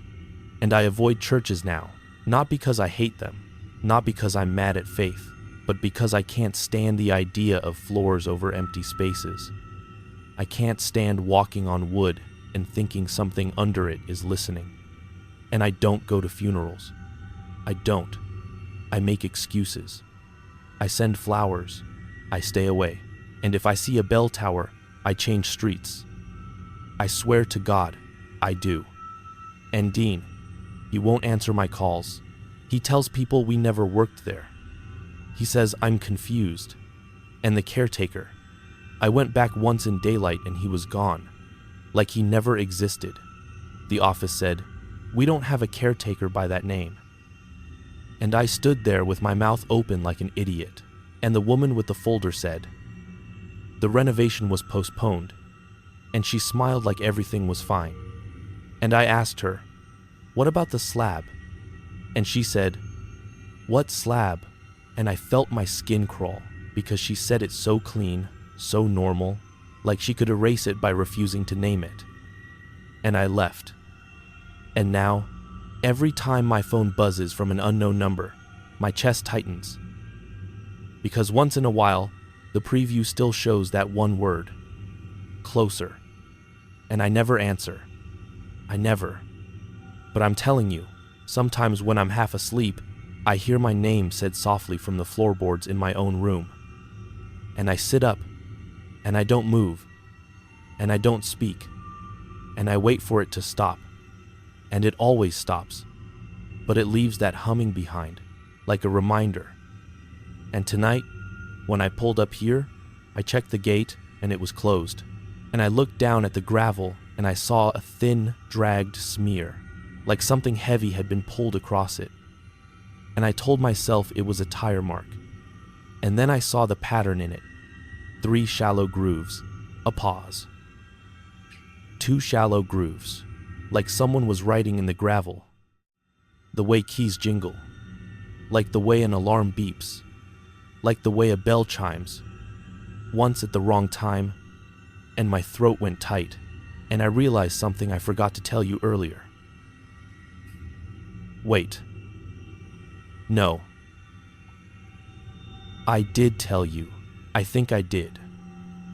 But I need to say it again, because it's the part that keeps looping in my head. That future date on the stone, it was close, and I checked my calendar after the voicemail. And that date is coming up fast. And I don't know what it means. I don't know if it's a day something opens, or a day something changes, or a day it decides it has enough witnesses. And I'm sitting here with my car idling and my battery light flickering, and I keep feeling like if I look away from the cemetery gate for even a second, the gate will be open when I look back. And I'll see nothing with my eyes, but my phone camera will show something standing there waiting. And I swear to God, if it says my name again, if it says it the way it did, calm and certain, like it's reading it off a form, I don't know how long I can keep from answering. Because the worst part is not that it's scary. The worst part is, it feels like it already decided I'm involved, like I'm part of the record now, like my name belongs on a stone under a church floor somewhere. And I can't prove any of this. I can't show you the footage, because it doesn't exist when you ask for it. The church acts like it never happened.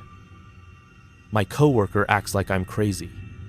My phone logs are blank, and yet I'm sitting here at a cemetery gate at 3 a.m. in a car that might not start in 5 minutes, talking into cracked glass, praying nobody is listening, and I can't stop thinking about that discovery line carving itself, about my name appearing like it was always meant to.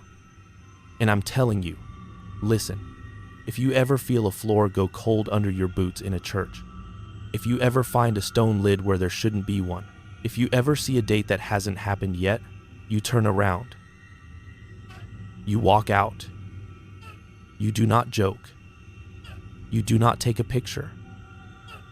You do not bring light to it, because the moment you witness it, it starts writing you into it, and you will spend the rest of your life avoiding graveyards, changing routes, turning your radio up, checking your locks twice, and still, when the night gets quiet enough, you will hear it under the world.